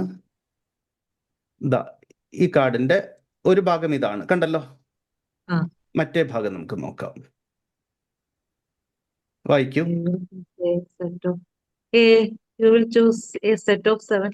ഓക്കെ, സെറ്റ് ഓഫ് 7 അത് കൂട്ടിയാൽ മതി. You will choose a set of 7, right? ഇതിവിടെ തന്നെ ഇരിക്കട്ടെ, ചിലപ്പോൾ നിങ്ങൾക്ക് ഇനി ഒന്നുകൂടി കാണാൻ തോന്നും. നമുക്ക് നോക്കാം ഇത് 7ന്റെ സെറ്റ് ആണോ എന്ന് നോക്കാം. ഇത് ഞാൻ ഇങ്ങോട്ട് പിടിക്കുകയാണ് കേട്ടോ. 1 2 3 4 5 6 7. ഇനി ഇത് നോക്കാം. 1 2 3 4, only 4. അപ്പൊ എന്റെ പ്രഡിക്ഷൻ ശരിയായോ? അതെ. നോക്കൂ, കവിതയ്ക്ക് ഒരുപാട് ഓപ്ഷൻസ് ഉണ്ടായിരുന്നു, ശരിയല്ലേ? പക്ഷെ എന്നിട്ടും എനിക്ക് എങ്ങനെ അത് മനസ്സിലാക്കാൻ പറ്റി? എന്താണെന്നാണ് കവിത വിചാരിക്കുന്നത്?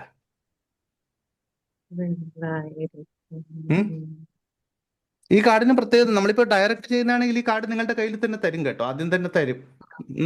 ആദ്യം ഷോ തുടങ്ങുന്നതിന് മുമ്പ് തന്നെ ചിലപ്പോൾ നിങ്ങൾക്ക് തരും, എന്നിട്ടായിരിക്കും ഷോയിലേക്ക് പോകുന്നത്. പക്ഷെ എഴുതിയിരിക്കുന്ന കാണിക്കില്ല, കമഴ്ത്തിയിട്ട് അല്ലെങ്കിൽ സീൽ ചെയ്തിട്ടോ തരും. എങ്ങനെയാണ് ഇതിലേക്ക് വരാൻ പറ്റുന്നത്? എന്താണ് വിചാരിക്കുന്നത്? ഞാന് ഫസ്റ്റത്തത് പ്രെഡിക്റ്റ് ചെയ്യും എന്ന് സാർ വിചാരിച്ചതാണോ?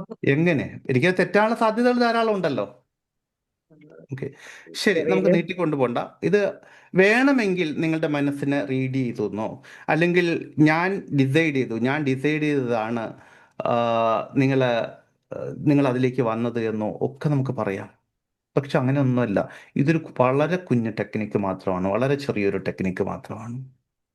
അതാണ് ഞാൻ പറയുന്നത്. ഇത് പറയുന്നത് സ്വാഭാവികമായിട്ട് നേരത്തെ പറഞ്ഞതുപോലെ ഇങ്ങനെ കുറച്ച് സീക്രട്സിന്റെ മുകളിൽ തന്നെയാണ് ഈ ഒരു മേഖല നിലനിൽക്കുന്നത്. പക്ഷെ ഇതൊക്കെ വളരെ വളരെ സിമ്പിൾ ആയിട്ടുള്ള കാര്യമാണ്. നമുക്കിതൊരു വലിയ സ്റ്റേജിലൊന്നും കാണിക്കാൻ പറ്റുന്ന സംഗതികളൊന്നുമല്ല. പക്ഷെ നിങ്ങൾക്ക് ഒരു അവയർനെസ്സിന് വേണ്ടിയിട്ട് മാത്രമാണ് ഞാൻ തരുന്നത്. അതായത് ഇങ്ങനെ 2 സെറ്റാണ് ഉണ്ടായിരുന്നത് അല്ലേ? നിങ്ങൾ പറഞ്ഞു ഈ സെറ്റ് എന്ന് പറഞ്ഞു 1 2 എന്ന് പറഞ്ഞാൽ 7 കാണിച്ചു തരുകയും ചെയ്തു. ഇത് 4 ഉണ്ടായിരുന്നുള്ളൂ. സപ്പോസ് ഇതാണ് ചൂസ് ചെയ്തത് എന്നിരിക്കട്ടെ, എൻ്റെ ഈ കയ്യിൽ ഇതാണ് ചൂസ് ചെയ്തിരുന്നതെന്നിരിക്കട്ടെ, എന്താ സംഭവിക്കുക? പറയൂ, എന്താ സംഭവിക്കുക?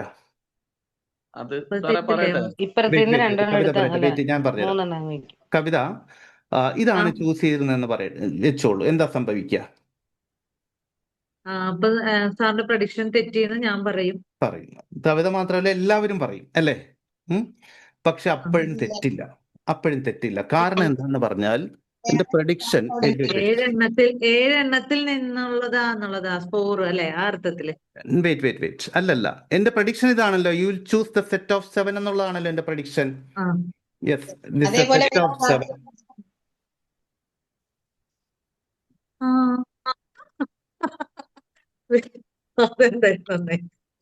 മനസ്സിലായോ? അപ്പോ ഞാൻ ഇത് കാണിച്ചു തരും, എന്നിട്ട് ഞാൻ പറയും ഇതിൽ ഒരൊറ്റ 7 പോലും ഇല്ല എന്ന് കാണിക്കും. മനസ്സിലായി. ഇനി പറയും, ഇതിൽ എവിടെയാണ് സൈക്കോളജി ഉള്ളത്? എവിടെയാണ് നിങ്ങൾക്ക് ഫേസ് റീഡിംഗ് ഉള്ളത്? എവിടെയാണ് ബോഡി ലാംഗ്വേജ് ഉള്ളത്? പ്രോബബിലിറ്റിയാണ് ചെയ്തു വെച്ചിരിക്കുന്നത്. നോ, ഇത് പ്രോബബിലിറ്റി അല്ല. പ്രോബബിലിറ്റി എന്ന് പറഞ്ഞാൽ അതിൽ തെറ്റുകൾ വരാം.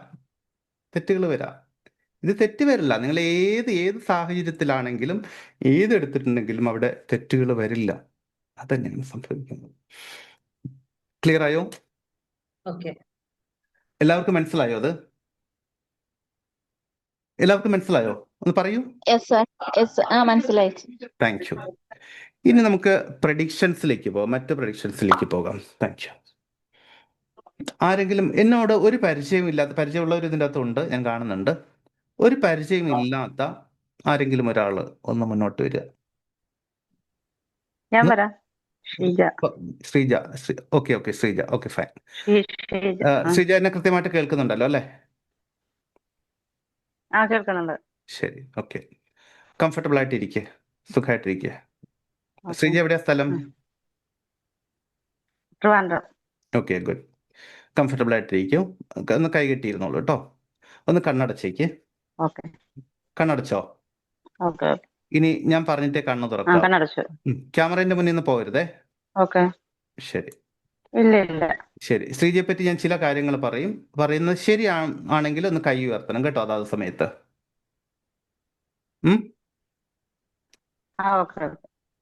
ശ്രീജ പൊതുവിലെ ശാന്ത സ്വഭാവമുള്ള ഒരാളാണ്. പക്ഷെ ചില സാഹചര്യങ്ങളിലെ ചില വികാരങ്ങൾ നിയന്ത്രിക്കാൻ കുറച്ച് ബുദ്ധിമുട്ടാറുണ്ട്. ദേഷ്യം, സങ്കടം അതൊക്കെ നിയന്ത്രിക്കാൻ കുറച്ച് ബുദ്ധിമുട്ടാറുണ്ട്. ശരിയാണോ? ശരിയാണെങ്കിൽ കൈ ഉയർത്ത്. ഉണ്ട് എന്നാണോ ഇല്ലെന്നാണോ? പറയ്. റെസ്പോണ്ട് ചെയ്യൂ. യെസ്. ഓക്കെ, കൈ താഴ്ത്തിക്കോളൂ. ഓക്കെ, കൈ താഴ്ത്തിക്കോളൂ. ശരി. 2, നിങ്ങളുടെ കഴിവുകൾ പൂർണ്ണമായിട്ടും ഉപയോഗിക്കാൻ പറ്റുന്നില്ല എന്നുള്ളൊരു തോന്നല് പലപ്പോഴും ഉണ്ടാകാറുണ്ട്. ശരിയാണോ? ശരിയാണ്. Okay, good. ഇനി മറ്റൊന്ന്, സുഹൃത്തുക്കളോടും കുടുംബാംഗങ്ങളോടും ഒക്കെ ചില രഹസ്യങ്ങൾ സൂക്ഷിക്കേണ്ടി വന്നിട്ടുണ്ട്. അത് മറ്റൊന്നുമല്ല, ഈ കാര്യങ്ങൾ പങ്കുവെച്ചാൽ അവര് നിങ്ങളെ തെറ്റിദ്ധരിക്കുമോ എന്ന് ഭയപ്പെടുന്നുണ്ട്. അതുകൊണ്ടാ. ശരിയാണോ? ഉണ്ട്. ഓക്കെ, ശരിയാണ്. ഗുഡ്. 4, പുറമേ ശ്രീജ നല്ല ആത്മവിശ്വാസമുള്ള വ്യക്തിയായിട്ട് കാണപ്പെടും. പക്ഷെ ഉള്ളിൻ്റെ ഉള്ളില് ചില തീരുമാനങ്ങൾ എടുക്കുമ്പോൾ സംശയങ്ങൾ വെച്ച് പുലർത്താറുണ്ട്. സംശയങ്ങൾ തോന്നാറുണ്ട്. ഞാനത് എടുത്താൽ ശരിയാകുമോ എന്നൊക്കെ സംശയം തോന്നാറുണ്ട്. ശരിയാണോ? ശരിയാണ് ശരിയാണ്. ഓക്കെ. 5 ശരിയാണ് ഓക്കെ, ഗുഡ് ഗുഡ്. ശരി. 5 നിങ്ങൾ മാറ്റങ്ങൾ ആഗ്രഹിക്കുന്നുണ്ട്, പക്ഷേ ചില സമയങ്ങളിലെങ്കിൽ ഇപ്പൊ പോകുന്നത് പോലെ പോയാൽ മതി എന്ന് വിചാരിക്കുന്നുമുണ്ട്. അതായത് സ്ഥിരത നിലനിർത്താൻ ശ്രമിക്കുന്നതിൽ ബുദ്ധിമുട്ട് തോന്നുന്നുണ്ട്. ശരിയാണോ? ശരിയാണ് ശരിയാണ്. Okay, good. മറ്റൊന്ന്, ശ്രീജ വളരെ സെൻസിറ്റീവ് ആയിട്ടുള്ള ഒരു വ്യക്തിയാണ്. എന്നാൽ മറ്റുള്ളവരുടെ വികാരങ്ങൾ ശ്രീജയെ വളരെ വേഗം സ്വാധീനിക്കാറുണ്ട്. ചിലരുടെ വിഷമങ്ങൾ കാണുമ്പോൾ പെട്ടെന്ന് വിഷമം തോന്നുക തുടങ്ങിയ കാര്യങ്ങൾ. ശരിയാണോ?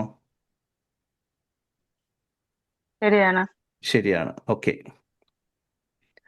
മറ്റൊന്ന്, ശ്രീജ സ്വന്തമായിട്ട് സമയം ചെലവഴിക്കാൻ ആഗ്രഹിക്കുന്നുണ്ട്, പക്ഷേ അങ്ങനെയാണെങ്കിൽ പോലും ഒറ്റപ്പെടാൻ ആഗ്രഹിക്കുന്നില്ല. ശരിയാണോ? അത് ശരിയാണ് പക്ഷെ ചില ഏറെക്കുറെ ഒറ്റപ്പെടലാണ് ഒറ്റപ്പെടലാണ്. അത് ഉം. ആഗ്രഹിക്കുന്നുണ്ടോ? ഇഷ്ടമാണോ? 99% ഒറ്റപ്പെടലാണ് അതെ, അത് ഇഷ്ടമല്ല ഇഷ്ടമല്ല. പക്ഷെ അതാണ് ഞാൻ പറഞ്ഞത്. 99% ഒറ്റപ്പെടലാണ് ഒറ്റപ്പെടലാണ്. അത് ആ ഇഷ്ടപ്പെടുന്നില്ലല്ലോ. ആണോ? പറ. ഇല്ല ഇല്ല, അത്രയും പറഞ്ഞുള്ളൂ. ഇല്ല ഇല്ല ഓക്കെ, ഇഷ്ടപ്പെടുന്നില്ല ഗുഡ്. ആ മറ്റൊന്ന്, ജീവിതത്തിലെ ഒരു പ്രധാന ലക്ഷ്യം ആസൂത്രണം ചെയ്തതുപോലെ കൃത്യമായിട്ട് നടക്കുന്നില്ല. അതൊരല്പം നിരാശ ഉണ്ടാക്കുന്നുണ്ട്. ശരിയാണോ? ഉണ്ട് ഉണ്ട്. ശരിയാണ് ശരിയാണ്. അടുത്തത്, ശ്രീജ പലപ്പോഴും ദയുള്ള ആളുകളെ വിശ്വസിക്കാൻ ശ്രമിക്കുന്നുണ്ട്, പക്ഷെ പലപ്പോഴും അത് വിശ്വസിച്ചതിൽ തെറ്റുപറ്റിയിട്ടുമുണ്ട്. ശരിയാണോ? ഉണ്ട് ശരിയാണ്. ശരിയാണ് ഫൈനലി, കഴിഞ്ഞ കുറച്ച് മാസങ്ങളായിട്ട് പല കാര്യങ്ങളെക്കുറിച്ചും കാര്യമായിട്ട് ചിന്തിക്കുന്നുണ്ട്, പക്ഷേ പല പ്രധാന കാരണങ്ങളിൽ അല്ലെങ്കിൽ ചില പ്രധാന കാര്യങ്ങളിൽ തീരുമാനമെടുക്കാൻ വിഷമിക്കുന്നുണ്ട്. ശരിയാണോ? ശരിയാണ് ശരിയാണ്. അതെ ഓക്കെ. ശരിയാണ് ഇനി കണ്ണു തുറന്നോളൂ. കണ്ണു തുറന്നോ. ഞാനിപ്പോ 10 കാര്യങ്ങൾ ആ പറഞ്ഞു അല്ലേ? 10 ആ കാര്യങ്ങൾ പറഞ്ഞു. അതിൽ എത്ര എണ്ണം ശരിയായി? 10 ശരിയാണ് ഒന്നില് മാത്രം ഒരു ഒരു ചെറിയ ഒറ്റപ്പെടലിന്റെ മാത്രം ആ ഒരു പകുതി ശരി. Okay, good. 9.5 ശരിയാണ് ഏതാ? 9.5 ശരിയാണ് ഓക്കെ, 9.5 ശരിയാണ്. അതായത് മോർ ദാൻ 10-ല് 95% ഞാൻ പറഞ്ഞത് ആ ശരിയാണ്. ഒന്ന് പാർഷ്യലി ശരിയാക്കി വെച്ചു. ആണ് ഇനി ഞാൻ മറ്റൊരു കാര്യം ചോദിച്ചോട്ടെ? ശ്രീജ ഫ്രീ ആയിക്കോളൂ. ഞാൻ മറ്റൊരു കാര്യം ചോദിക്കോട്ടെ? എന്നെ കേട്ടിരുന്ന എല്ലാവരും ഇത് കേൾക്കുന്നുണ്ട്. നിങ്ങൾ നിങ്ങളുടെ സ്വന്തം വിധത്തിൽ ഒന്ന് ആലോചിച്ച് നോക്കുക. നിങ്ങളുടെയൊക്കെ കാര്യത്തിൽ ഇത് എത്രമാത്രം ശരിയായിട്ടുണ്ട്? 100% ശരിയാണ് താങ്കൾ എല്ലാവർക്കും വരുന്നതാണ്. ഏ എല്ലാവർക്കും ഒരുപോലെ തന്നെ ഇത് ബാധിക്കുന്നുണ്ട്.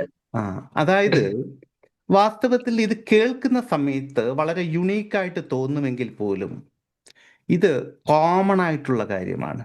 എല്ലാവരെ സംബന്ധിച്ചിടത്തോളം കോമൺ ആയിട്ടുള്ള കാര്യമാണ്. സോ ഇത് മിക്കവാറും എല്ലാവരിലും ഒരു 80%, അതായത് ഈ 10 കാര്യങ്ങൾ പറയുമ്പോൾ 8 കാര്യങ്ങൾ ഡയറക്റ്റ് ആയിട്ട് വർക്ക് ചെയ്യും. ഡയറക്റ്റ് ആയിട്ട് യെസ് എന്ന് പറയും. ഒരു കാര്യം ചിലപ്പോൾ തെറ്റിപ്പോവും. ഒരെണ്ണം പാർഷ്യലി വർക്ക് ചെയ്യും. ശ്രീജ പറഞ്ഞതുപോലെ ഒറ്റപ്പെടൽ ആഗ്രഹിക്കുന്നില്ല, ബട്ട് ഒറ്റപ്പെടലാണ് അല്ലേ? അതുപോലെ പാർഷ്യലി വർക്ക് ചെയ്യും. പക്ഷെ ഇത് എല്ലാവർക്കും ബാധകമായിട്ടുള്ള കാര്യങ്ങളാണ്. ഈ പ്രഡിക്ഷൻ നടത്തുന്ന മിക്കവാറും, ഞാൻ 100% അടച്ചു പറയുന്നില്ല, കാരണം നമ്മുടെ എല്ലാ അറിവുകൾക്ക് പരിമിതികളുണ്ട്. പ്രഡിക്ഷൻ നടത്തുന്ന മിക്കവാറും വ്യക്തികൾ ഇതുപോലെയുള്ള തുറുപ്പ് ചീട്ടുകൾ നിങ്ങളുടെ മുന്നിലിടാറുണ്ട്. മനസ്സിലാവുന്നുണ്ടോ? ഇത് ഞാൻ സ്ക്രീനിൽ കാണിച്ചിട്ട് പറഞ്ഞ എന്താന്ന് പറഞ്ഞാൽ, അതല്ലെങ്കിൽ ഒരു പക്ഷെ നിങ്ങൾ പോലും തെറ്റിദ്ധരിക്കും ഞാൻ അദ്ദേഹത്തെ മനസ്സിലാക്കിയിട്ട് തന്നെയാണ് പറയുന്നത് എന്ന് തെറ്റിദ്ധരിക്കും. അതുകൊണ്ട് ഞാൻ സ്ക്രീനിൽ കാണിച്ചിട്ട് തന്നെ, അങ്ങനെ ഒരു തെറ്റിദ്ധാരണ ഒരിക്കലും ഉണ്ടാകാൻ പാടില്ല. അങ്ങനെ ധാരണ ഉണ്ടായി ചിലപ്പോൾ അത് ക്രെഡിറ്റ് ആയിട്ടൊക്കെ മാറും, പക്ഷെ അങ്ങനെ ഞാൻ ആഗ്രഹിക്കുന്നില്ല. റിയാലിറ്റി നിങ്ങളെ ബോധ്യപ്പെടുത്തുക മാത്രമാണ് എനിക്ക് വേണ്ടത്.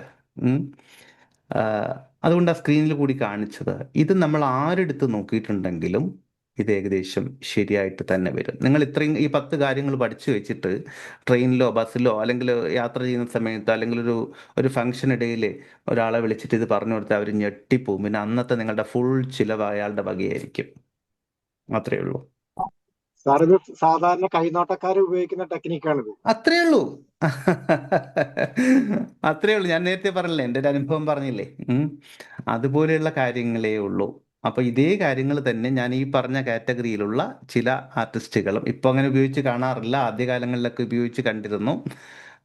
നിങ്ങളുടെ മനസ്സിനെ ഇൻഫ്ലുവൻസ് ചെയ്തിട്ടാണ്, അല്ലെങ്കിൽ നിങ്ങളെ അത്ര അത്ര പിൻ പോയിന്റ് കൃത്യമായിട്ട് ഒബ്സർവ് ചെയ്തിട്ടാണ് എന്നൊക്കെ അവകാശപ്പെട്ടിട്ട് കണ്ടിരുന്നു. എനിവേ, ഇതിൻ്റെ എല്ലാം പിന്നിൽ ഇങ്ങനെ ചില കാര്യങ്ങൾ മാത്രമാണ് ഉള്ളത്. നമുക്ക് വളരെ രസകരമായിട്ടുള്ള ഒരു എക്സ്പെരിമെൻ്റ് കൂടി നടത്തിയിട്ട് നമുക്ക് തൽക്കാലം പിരിയാം. അല്പം വെള്ളം കുടിക്കട്ടെ, ഒരു നിമിഷം.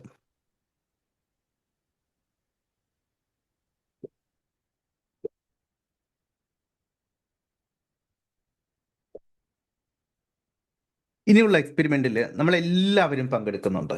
എല്ലാവരും ആക്റ്റീവായിരിക്കുക, എല്ലാവരും പങ്കെടുക്കുന്നുണ്ട്. നിങ്ങൾ ചെയ്യേണ്ടത് ആദ്യം നല്ല കംഫർട്ടബിൾ ആയിട്ടിരിക്കുക. കംഫർട്ടബിൾ ആയിട്ടിരിക്കുക. 1നും 10നും ഇടയിലുള്ള ഒരു സംഖ്യ മനസ്സിൽ വിചാരിക്കൂ. 1ഉം 10ഉം ഒക്കെ ആവാം കേട്ടോ.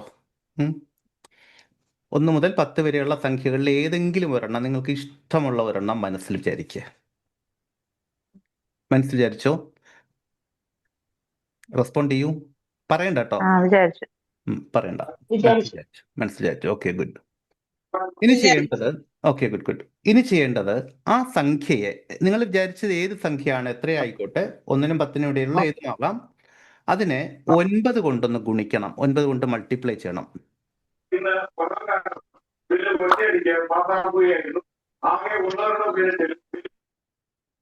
9 കൊണ്ട് ഗുണിക്കുക. Okay, good. ഇപ്പം നിങ്ങൾക്ക് ഒരു സംഖ്യ മനസ്സിലുണ്ടാകും അല്ലേ? ആദ്യത്തെ സംഖ്യ പോയി, അതിനെ 9 കൊണ്ട് ഗുണിച്ചപ്പോൾ ഒരു സംഖ്യ കിട്ടിയിട്ടുണ്ടാകും. ഇനി ചെയ്യേണ്ടത്, സപ്പോസ് അതൊരു 2 അക്ക സംഖ്യയാണെങ്കിൽ അതിലെ അക്കങ്ങളെ പരസ്പരം കൂട്ടുക. ഒരു പക്ഷേ നിങ്ങൾക്കൊരു 25 ആണ് കിട്ടിയിരിക്കുന്നതെങ്കിൽ 2 + 5 കൂട്ടുക. ഒരു പക്ഷേ 33 ആണ് കിട്ടിയിരിക്കുന്നതെങ്കിൽ 3 + 3 കൂട്ടുക. അപ്പോൾ നിങ്ങൾക്കൊരു ഉത്തരം കിട്ടും. കിട്ടിയോ? കിട്ടി. എല്ലാവർക്കും കിട്ടിയല്ലോ അല്ലേ? ഇനി ചെയ്യേണ്ടത്, ഇപ്പോൾ ഒരു ഉത്തരം കിട്ടിയിട്ടുണ്ട്. അതിൽ നിന്ന് 5 കുറയ്ക്കുക. 5 കുറയ്ക്കൂ. ഇപ്പൊ കിട്ടിയ ഉത്തരത്തിൽ നിന്ന് 5 കുറയ്ക്കൂ.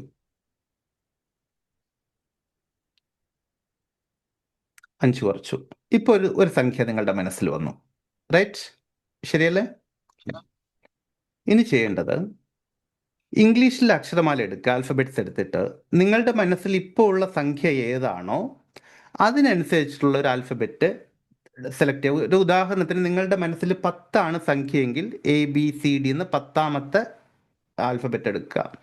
ഇനി അതല്ല 2 ആണ് നിങ്ങളുടെ മനസ്സിലുള്ളതെങ്കിൽ B ആണ്. ഒരു 6 ആണെങ്കിൽ 6ാമത്തെ അക്ഷരം എടുക്കുക. മനസ്സിലായി? ഞാൻ പറഞ്ഞ കൃത്യമായിട്ട് മനസ്സിലായി? സപ്പോസ് 1 ആണെങ്കിൽ A തന്നെ എടുക്കാം, 2 ആണെങ്കിൽ B എടുക്കാം, 3 ആണെങ്കിൽ C എടുക്കാം, അങ്ങനെ മുകളിലിട്ട് പോകുന്ന ഏത് വേണമെങ്കിലും എടുക്കാം. നിങ്ങളുടെ മനസ്സിലുള്ള സംഖ്യ ഏതാണോ അതിനനുസരിച്ചുള്ള ആൽഫബറ്റ് എടുക്കുക. എടുത്തോ? എടുത്തു. ഗുഡ്. ഇനി ചെയ്യേണ്ടത് എന്താന്ന് പറഞ്ഞാൽ, ആ ആൽഫബറ്റ് ആദ്യം വരുന്ന ഒരു രാജ്യം മനസ്സിൽ വിചാരിക്കൂ. ആ അക്ഷരം വരുന്ന ഒരു രാജ്യം മനസ്സിൽ വിചാരിക്കൂ. പറയണ്ട കേട്ടോ, മനസ്സിൽ വിചാരിക്കും. മറ്റുള്ള എല്ലാം വിട്ടുകൾ, ഇതുവരെയുള്ള സംഖ്യകളെല്ലാം വിട്ടുകളഞ്ഞിട്ട് ഈ അക്ഷരം വെച്ചിട്ടുള്ള ഒരു രാജ്യം മനസ്സിൽ വിചാരിക്കൂ. വിചാരിച്ചോ? ഒന്ന് കൈവർത്ത് കാണട്ടെ. ഓക്കെ, എല്ലാവരും വിചാരിച്ചു. Very good. വിചാരിച്ചല്ലോ അല്ലേ? ഇനി ചെയ്യേണ്ടത്, ആ രാജ്യം വിചാരിച്ചു, ആ രാജ്യത്തിന്റെ പേരിന്റെ 2ാമത്തെ അക്ഷരം എടുക്കുക. 2ാമത്തെ അക്ഷരം, ആ രാജ്യത്തിന്റെ പേരിന്റെ 2ാമത്തെ അക്ഷരം എടുക്കുക. ആ അക്ഷരം വരുന്ന ഒരു മൃഗത്തിന്റെ പേര് മനസ്സിൽ വിചാരിക്കുക. ആ അക്ഷരം വരുന്ന മൃഗത്തിന്റെ പേര് മനസ്സിൽ വിചാരിക്കുക. വിചാരിച്ചോ? ഇപ്പോ നിങ്ങളുടെ മനസ്സിൽ ഒരു രാജ്യത്തിന്റെ പേരുണ്ട്, ഒരു മൃഗത്തിന്റെ പേരുണ്ട്. ഒരു രാജ്യം പ്ലസ് ഒരു മൃഗം, ഇത് രണ്ടുമുണ്ട്. ശരിയല്ലേ? ഇനി അതേതാണ് എന്ന് ഞാനൊന്ന് പറയാൻ ശ്രമിക്കുക. എല്ലാവരുടെയും മനസ്സിലുണ്ട് കേട്ടോ, എല്ലാവരുടെയും മനസ്സിലുണ്ട്. നമ്മുടെ എക്സ്പെരിമെന്റ് എത്രത്തോളം കറക്റ്റ് ആവും നോക്കാം. എല്ലാവരുടെയും മനസ്സിലുണ്ട്. ആ മൃഗം ആദ്യം മനസ്സിൽ കൊണ്ടുവരിക. ആ മൃഗത്തിന്റെ പേര് ഞാനൊന്ന് പറയാൻ ശ്രമിക്കാം. അത് ശരിയാണെങ്കിൽ ഒന്ന് കൈപൊക്കണം കേട്ടോ. കൈപൊക്കുക, ഒന്ന് കമന്റ് ചെയ്യുക, എന്തെങ്കിലും ചെയ്യണം. ആ മൃഗത്തിന്റെ പേര് കൊണ്ടുവരിക. ഒരു കാര്യം ചെയ്യും, ഒരുപാട് പേരുള്ളത് കൊണ്ട് നിങ്ങളുടെ തോട്ട്സ് ഡൈവേർട്ട് ചെയ്ത് പോകുന്നുണ്ട്. സോ ഒരൊറ്റ കാര്യം ചെയ്യുക, ആ മൃഗത്തിൻ്റെ കളർ ഒന്ന് മനസ്സിൽ കൊണ്ടുവരും. അപ്പോൾ നമുക്ക് കുറച്ചുകൂടി എളുപ്പമായിരിക്കും. കളർ ഒന്ന് മനസ്സിൽ കൊണ്ടുവരുമോ? കളർ മനസ്സിൽ കൊണ്ടുവരുമോ? ഈ കളറിലുള്ള ഒരു വലിയ ബോള്, ഈ കളറിലുള്ള ഒരു വലിയ ബോൾ. അതിന് മുമ്പ് ഞാനൊരു കാര്യം ചോദിക്കട്ടെ, ഈ മൃഗം ഒരുപാട് നിറങ്ങളുള്ള മൃഗം ആകാൻ സാധ്യത കുറവാണ്. ഓൾമോസ്റ്റ് ഒരു സിംഗിൾ കളേർഡ് മൃഗമാകാനാണ് സാധ്യത. ആണെങ്കിൽ ഒന്ന് കൈവെക്കൂ, ഒരു ക്ലൂ വേണം എനിക്ക്. ആണ്. Okay, good, thank you. അപ്പോൾ ആ കളർ ഒന്ന് മനസ്സിൽ വിചാരിക്കുക. ആ കളറിലുള്ള വലിയൊരു ബോൾ മനസ്സിൽ സങ്കല്പിക്കുക. ആ കളറിലുള്ള വലിയൊരു ബോൾ മനസ്സിൽ സങ്കല്പിക്കുക. സങ്കല്പിച്ചോ? ഈ ബോള് ഒരു സ്റ്റേഡിയത്തിൻ്റെ ഒരു ഭാഗത്ത് നിന്ന് അപ്പുറത്തെ ഭാഗത്തേക്ക് ഇങ്ങനെ മെല്ലെ മൃദുവായിട്ട് ഉരുണ്ടു പോകുന്നത് ഒന്ന് സങ്കല്പിക്കുക. എല്ലാവരുടെയും മനസ്സിലുണ്ട് അല്ലേ? അപ്പോൾ അങ്ങനെയാണെങ്കിൽ ഞാൻ പറയാം, നിങ്ങൾ അത്ര ആഗ്രഹിക്കാത്തൊരു, അത്ര ഇഷ്ടപ്പെടാത്തൊരു കളറാകാനാണ് സാധ്യത. So it's black. ബ്ലാക്ക് ആണോ? ബ്ലാക്ക് ആയിട്ടുള്ള എല്ലാവരും ഒന്ന് കൈവക്ക്. ഓക്കെ, ബ്ലാക്ക് ആണ്. ഓക്കെ, കറുപ്പാണ്. ശരി, താങ്ക് യു. ഇനി നമുക്ക് ആ മൃഗം ഏതാന്ന് നോക്കാം. ബ്ലാക്ക് ആയ സ്ഥിതിക്ക് മൃഗം ആന, എലിഫന്റ് ആണോ? Thank you. ഇനി നമുക്ക് അപ്പോൾ മൃഗം ആനയാണ്. സോ ആ രാജ്യം ഏതാണെന്ന് നോക്കാം. ആ രാജ്യത്തിൻ്റെ പേരൊന്ന് റിപ്പീറ്റ് ചെയ്യൂ. മനസ്സിലിങ്ങനെ റിപ്പീറ്റ് ചെയ്തുകൊണ്ടേയിരിക്കൂ. വീണ്ടും റിപ്പീറ്റ് ചെയ്യൂ. അത്ര പോപ്പുലർ ആയിട്ടുള്ള ഒരു രാജ്യമൊന്നും അല്ലാന്ന് തോന്നുന്നു നിങ്ങളുടെ മുഖഭാവങ്ങളെ കണ്ടിട്ട്, അല്ലേ? അത്ര പ്രസിദ്ധമായിട്ടുള്ള അല്ലെങ്കിൽ കോമൺ ആയിട്ട് ഉപയോഗിക്കുന്ന രാജ്യമല്ല. നമ്മുടെ അയൽ രാജ്യങ്ങളും അല്ല. ഇപ്പൊ തന്നെ എവിടെന്നോ തപ്പിപ്പിടിച്ചിട്ടൊക്കെ എടുത്തിട്ട് വന്നതാണ് പേര്, റൈറ്റ്? അപ്പോൾ അതുകൊണ്ട് ആ രാജ്യം മിക്കവാറും ഡെൻമാർക്ക് ആവണം.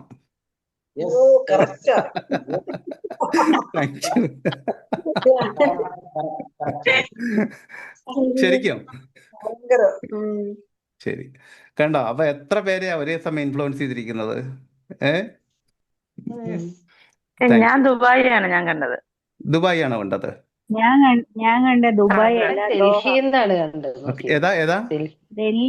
ഡൽഹിന്ന് മാത്രം. ഡൽഹിയൊക്കെ രാജ്യമായിട്ട് ന്യൂഡൽഹിന്നല്ല, ഡൽഹിയൊക്കെ എപ്പോഴാ രാജ്യമായത്? ഞാൻ അറിഞ്ഞില്ലല്ലോ. ഇന്നത്തെ പത്രം വായിച്ചില്ല, അതുകൊണ്ടായിരിക്കും. ഡൽഹിന്ന് ഞാൻ വിചാരിച്ചു. പക്ഷേ ശരി, എനിവേ ഡെൻമാർക്ക് മെജോറിറ്റി വിചാരിച്ചില്ലേ? ഞാൻ എന്നാലും പറഞ്ഞതല്ല ശരിയായി. അല്ല സാർ, അതില് രണ്ടക്കം കൂട്ടിയിട്ട് കിഴിക്കാൻ പറഞ്ഞപ്പോ തന്നെ വന്നില്ലേ അത്? രണ്ടറ്റം കൂട്ടിയിട്ട് കഴിക്കാൻ പറഞ്ഞപ്പോഴോ? 9 കൊണ്ട് നമുക്ക് അതിലേക്ക് വരാം.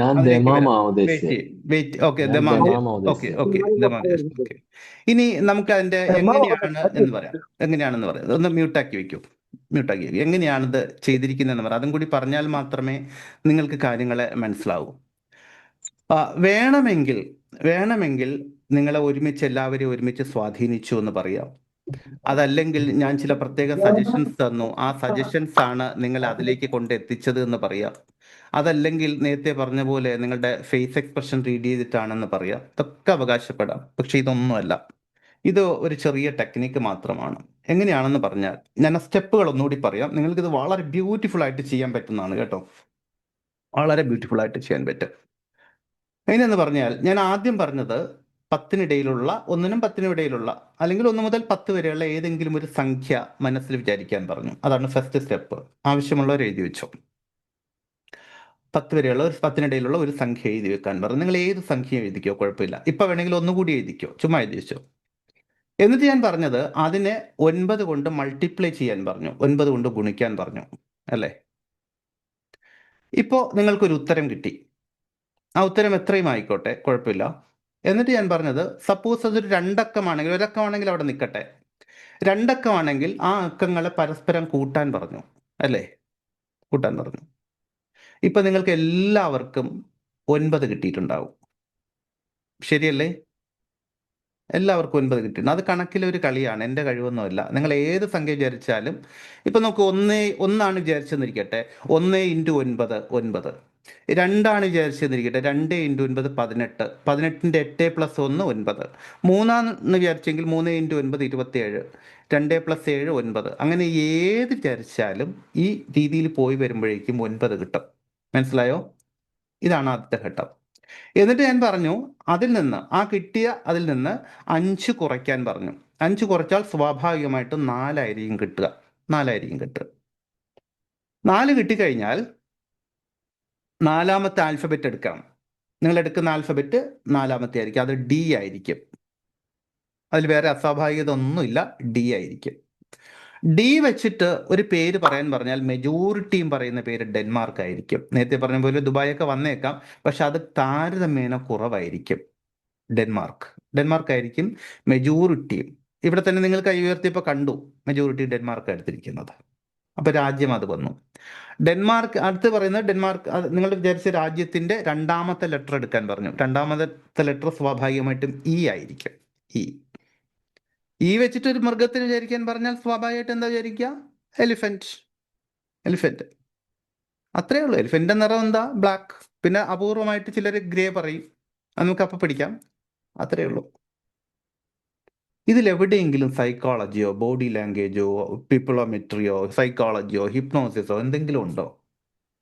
നിങ്ങൾ കാണുന്ന ഏത് എക്സ്ട്രീം ലെവലിലുള്ള അത്ഭുതം എടുത്താലും ഇതിൻ്റെ എല്ലാം പിന്നിലെ ടെക്നിക്കുകൾ, ട്രിക്കുകൾ, എക്യുപ്മെൻറ്റുകൾ, കെമിക്കലുകൾ, ഇത് മാത്രമേ ഉള്ളൂ. വേറെ ഒന്നുമില്ല. മനസ്സിലാവുന്നുണ്ടോ? ഇതുവരെ പറഞ്ഞ കാര്യങ്ങളിൽ എന്തെങ്കിലും സംശയങ്ങളോ ആശയക്കുഴപ്പങ്ങളോ ഉണ്ടെങ്കിൽ ചോദിക്കൂ. എന്നിട്ട് നമുക്ക് അവസാനിപ്പിക്കാം. ഇനി ഒരു കാര്യം കൂടി, സംശയങ്ങളിലേക്ക് പോകുന്നതിന് മുമ്പ്, ഇതൊരു പബ്ലിക് പ്രോഗ്രാം ആയതുകൊണ്ട് തന്നെ പറയാവുന്ന കാര്യങ്ങൾക്ക് വെളിപ്പെടുത്താവുന്ന സീക്രട്സിന് ഒരു പരിധിയുണ്ട്. ആ പരിധിക്കുള്ളിൽ നിന്നുകൊണ്ട് മാത്രമാണ് ഞാൻ ഇതുവരെ സംസാരിച്ചത്. നിങ്ങൾക്ക് ആർക്കെങ്കിലും മെൻ്റലിസം എന്ന് പറയുന്ന ഈ കല പഠിക്കണമെന്ന് താല്പര്യമുണ്ടെങ്കിൽ നിങ്ങൾക്ക് ഓൺലൈൻ സെഷനിലൂടെ പഠിക്കാൻ പറ്റും. ഓൺലൈനിലൂടെ റെക്കോർഡഡ് ആയിട്ടുള്ള, ഇതുപോലെ വളരെ സിമ്പിളായിട്ട് എക്സ്പ്ലെയിൻ ചെയ്യുന്ന റെക്കോർഡഡ് ആയിട്ടുള്ള വീഡിയോകളിലൂടെ പഠിക്കാൻ പറ്റും. നിങ്ങളുടെ സമയത്തിന്, നിങ്ങളുടെ സാഹചര്യത്തിന് ഒക്കെ അനുസരിച്ചിട്ട് നമ്മുടെ സ്വന്തം ഭാഷയായിട്ടുള്ള മലയാളത്തിൽ തന്നെ നിങ്ങൾക്ക് പഠിക്കാൻ പറ്റും. അത് നോർമലി ഞാൻ ചെയ്തിരുന്നത് 5000 ആണ് കോഴ്സ് ഫീ ആയിട്ട് എടുത്തിരുന്നത്. അതിനെ പിന്നീട് ഒരു സാഹചര്യത്തിൽ ഒരു 50% ഡിസ്കൗണ്ട് വെച്ചിട്ട് കൊടുത്തു, 2500. ബട്ട് നിങ്ങൾക്ക്, ഞാനിപ്പോൾ കുറച്ച് കാലമായിട്ട് ചെയ്യുന്നില്ല, സോ അതൊക്കെ പെൻഡിങ്ങിലാണ്. ഞാൻ പറഞ്ഞില്ലേ, അതിൻ്റെ കാരണം ഇതാണ്. ഞാൻ എന്തുകൊണ്ട് ചെയ്യുന്നില്ല എന്ന് ചോദിച്ചാൽ അതിൻ്റെ കാരണം ഇതാണ്. വാസ്തവത്തിൽ നമ്മൾ ഈ കണ്ടിരിക്കുന്ന ഓരോ ടെക്നിക്കുകളും നിങ്ങൾ വളരെ അത്ഭുതത്തോടു കൂടിയായിരിക്കും കണ്ടുവന്നിരുന്നത്, അല്ലേ? പക്ഷെ അതിൻ്റെ സീക്രട്ട് അറിഞ്ഞപ്പോഴോ, ഇത് ഇത്രയേ ഉള്ളൂ. അതൊരു പക്ഷേ കുറച്ച് പേരെങ്കിലും ഒരു നിരാശയിലേക്ക് നയിക്കും. ഇപ്പം നിങ്ങളുടെ മുഖഭാവങ്ങൾ മങ്ങിപ്പോകുന്നത് കാണാൻ എനിക്ക് അത്ര ഇഷ്ടമല്ല. പ്രസന്റ് ആയിരിക്കണം, എപ്പോഴും സന്തോഷത്തോടു കൂടി ഇരിക്കണം. ഇപ്പം നമുക്ക് ലോ ഓഫ് അട്രാക്ഷൻ്റെ ക്ലാസ്സൊക്കെ കഴിഞ്ഞ് പോകുമ്പോൾ നമ്മൾ എത്ര സന്തോഷത്തിലാണ് പോകുന്നത്, ഹിപ്നോസിസിൻ്റെ ക്ലാസ്സൊക്കെ കഴിഞ്ഞ് പോകുമ്പോൾ എത്ര രസമായിട്ടാണ് പോകുന്നത്. പക്ഷെ പലപ്പോഴും മെൻ്റലിസം ട്രെയിനിങ് കഴിഞ്ഞ് പോകുമ്പോൾ എനിക്ക് ആ ഒരു സുഖം കിട്ടുന്നില്ല, സംതൃപ്തി കിട്ടുന്നില്ല. അതുകൊണ്ട് നിർത്തി വെച്ചതാണ്. ബട്ട് നിങ്ങൾക്ക് പഠിക്കണമെങ്കിൽ ഞാനൊരു ഓഫർ തരാം. 799, വെറും 799 രൂപയ്ക്ക് നിങ്ങൾക്ക് ആ കോഴ്സ് ചെയ്യാം. നിങ്ങൾക്ക് ആർക്കെങ്കിലും താല്പര്യമുണ്ടെങ്കിൽ ട്രെയിനിങ് കോർഡിനേറ്ററുടെ നമ്പർ ഒന്ന് നോട്ട് ചെയ്ത് വെച്ചോളൂ, വിളിച്ചാൽ മതി. അത് 2 ദിവസത്തേക്ക്, ഇന്നും നാളെയും കൂടി മാത്രമേ ഉള്ളൂ. അത് കഴിഞ്ഞിട്ട് ആരും വിളിക്കേണ്ട. 7510164997 7510164997 അതിലേക്ക് വിളിക്ക്.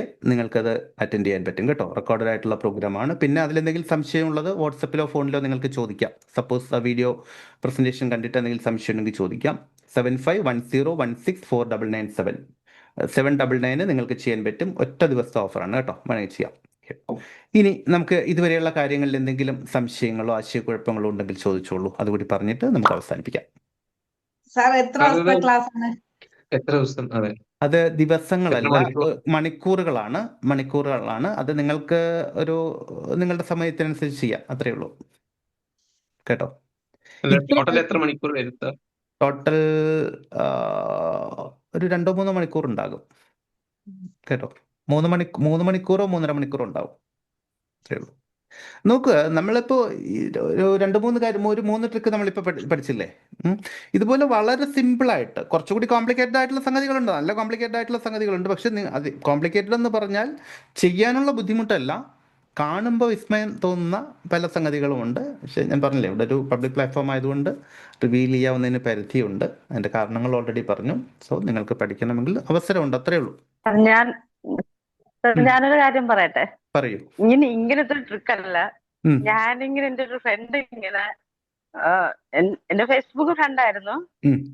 അപ്പം അത് വേറൊരു ഇങ്ങനെ പെണ്ണുങ്ങളൊക്കെ ഇങ്ങനെ എനിക്ക് പക്ഷെ അറിയില്ലായിരുന്നു. പക്ഷെ സംസാരിച്ചപ്പോഴൊക്കെ നല്ല രീതിയിൽ ഞാൻ സംസാരിച്ചതൊക്കെ. ഉം. അപ്പം ഇങ്ങനെ എന്നൊരു കുറെ കാര്യങ്ങളൊക്കെ പറഞ്ഞപ്പോഴത്തേക്കും ഞാൻ ഇങ്ങനെ ഒരു ദിവസം ഫേസ്ബുക്ക് രാത്രി ഇങ്ങനെ നോക്കിക്കൊണ്ടപ്പോഴത്തേക്കുണ്ട് ഉം. എന്റെ വേറൊരു പ്രൊഫൈലുണ്ട്. അതിൽ അവന്റെ കല്യാണം കഴിഞ്ഞിട്ടില്ല എന്നൊക്കെയാണ് എന്നോട് പറഞ്ഞത്. ഞാൻ പറഞ്ഞു എനിക്ക് കല്യാണം കഴിഞ്ഞ എന്റെ മോളെ കല്യാണം കഴിയാറായി എന്നൊക്കെ പറഞ്ഞു. ഉം. അപ്പോഴുണ്ട് വേറൊരു ഫേസ്ബുക്ക് അതേ പേരിൽ ഞാൻ കണ്ടു സെർച്ച് ചെയ്തപ്പോഴത്തേക്കുണ്ട് അവന്റെ വൈഫ്, കല്യാണം കഴിഞ്ഞ ഡേറ്റ്, വൈഫ്, കുഞ്ഞു എല്ലാം ഇട്ടിട്ടുണ്ട്.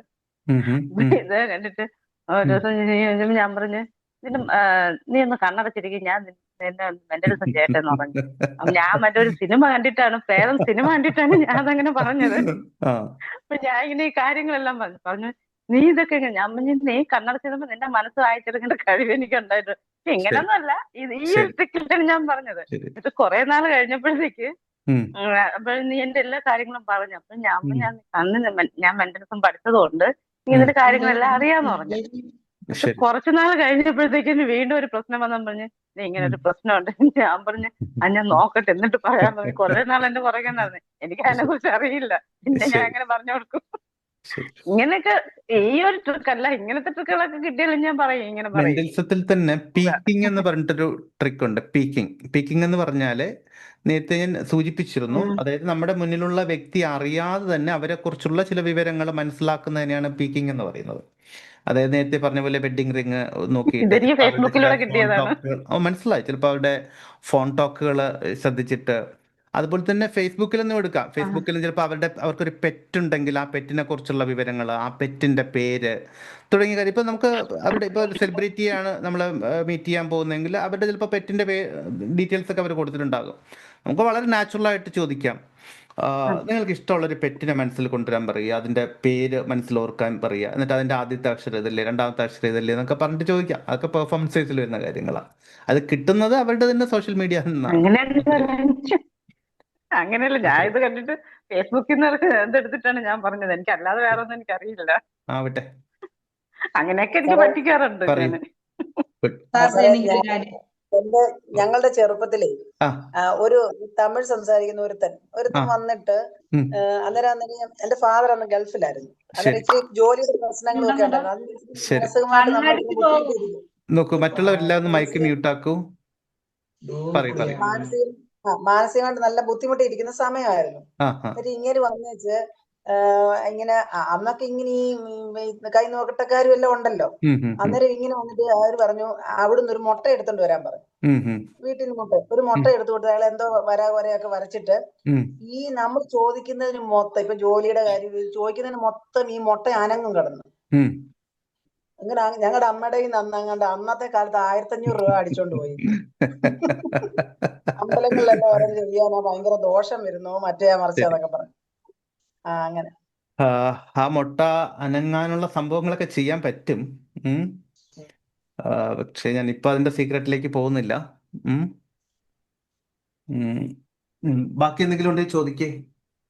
സാർ എനിക്ക് നാളെ ഒന്ന് വിളിക്കണമായിരുന്നു.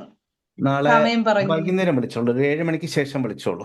സാറേ എനിക്ക് പേഴ്സണലായിട്ട് സാറിനോടൊന്ന് സംസാരിക്കണമായിരുന്നു. നാളെ വൈകുന്നേരം ആണെങ്കിൽ 7 മണിക്ക് ശേഷം വിളിച്ചോളൂ. എനിക്ക് നാളെ വിളിക്കണം. നമ്മള് ഈ വിഷയത്തിൽ നമ്മൾ ഇതുവരെ പറഞ്ഞ കാര്യങ്ങളിൽ എന്തെങ്കിലും സംശയങ്ങളുണ്ടോ? കൂടുതൽ എവിടെയെങ്കിലും എന്തെങ്കിലും അറിയേണ്ടതുണ്ടോ? ഒരു കാര്യം പറയൂ,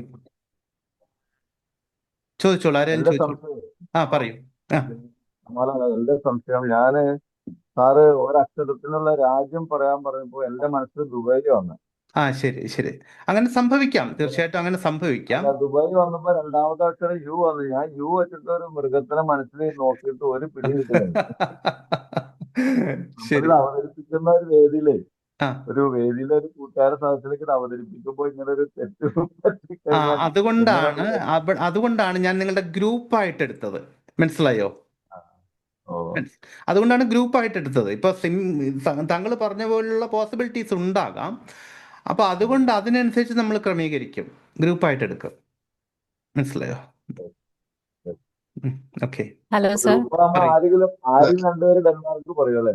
ആ മെജോറിറ്റിയും ഡെൻമാർക്ക് തന്നെ ആയിരിക്കും പറയാം. നോക്കൂ, നമ്മുടെ ഈ ഇതിൽ തന്നെ നിങ്ങൾ കണ്ടതല്ലേ, മെജോറിറ്റിയും ഡെൻമാർക്കിലേക്കായിരിക്കും എത്തുക. പറയൂ, ആരും എന്തോ ചോദിച്ചു തുടങ്ങിയിരുന്നല്ലോ. സാറ് റെക്കോർഡിംഗ് കിട്ടുമോ ഇതിന്റെ? ഞാൻ ആക്ച്വലി എനിക്ക് മൊബൈൽ ഓഫ് ആയി പോയി ഇതിന്റെ ഡ്രൈവിംഗിലായിരുന്നു. റെക്കോർഡിംഗ് കിട്ടും, പക്ഷെ അത് കുറച്ച് ഡിലേ വരും. ചിലപ്പോൾ 2-3 മാസം കഴിഞ്ഞിട്ട് യൂട്യൂബിൽ കിട്ടും. എനിക്ക് ടൈമിൽ അറ്റൻഡ് ചെയ്യാൻ പറ്റിയില്ല. സാറില്ല, യൂട്യൂബിൽ കിട്ടും. മാത്രമല്ല ഇങ്ങനത്തെ പ്രോഗ്രാംസ് റെഗുലർ ആയിട്ട് ഉണ്ടാവും. ഈ വെബിനാർ തന്നെ കുറച്ച് ദിവസം ഞാൻ ഇന്നത്തെ ക്ലാസ് ആക്ച്വലി അറ്റൻഡ് ചെയ്യണം എന്ന് വലിയ ആഗ്രഹിച്ചിരുന്ന, പക്ഷെ ഒന്നാമത് ടൈം ഡിഫറൻസ് ഉള്ളു. ഞാൻ ദുബായിലാണ്, അപ്പൊ ടൈം ഡിഫറൻസ് ഉള്ളതിന്റെ പേരിൽ എത്താൻ പറ്റിയില്ല. ശരി ശരി ശരി.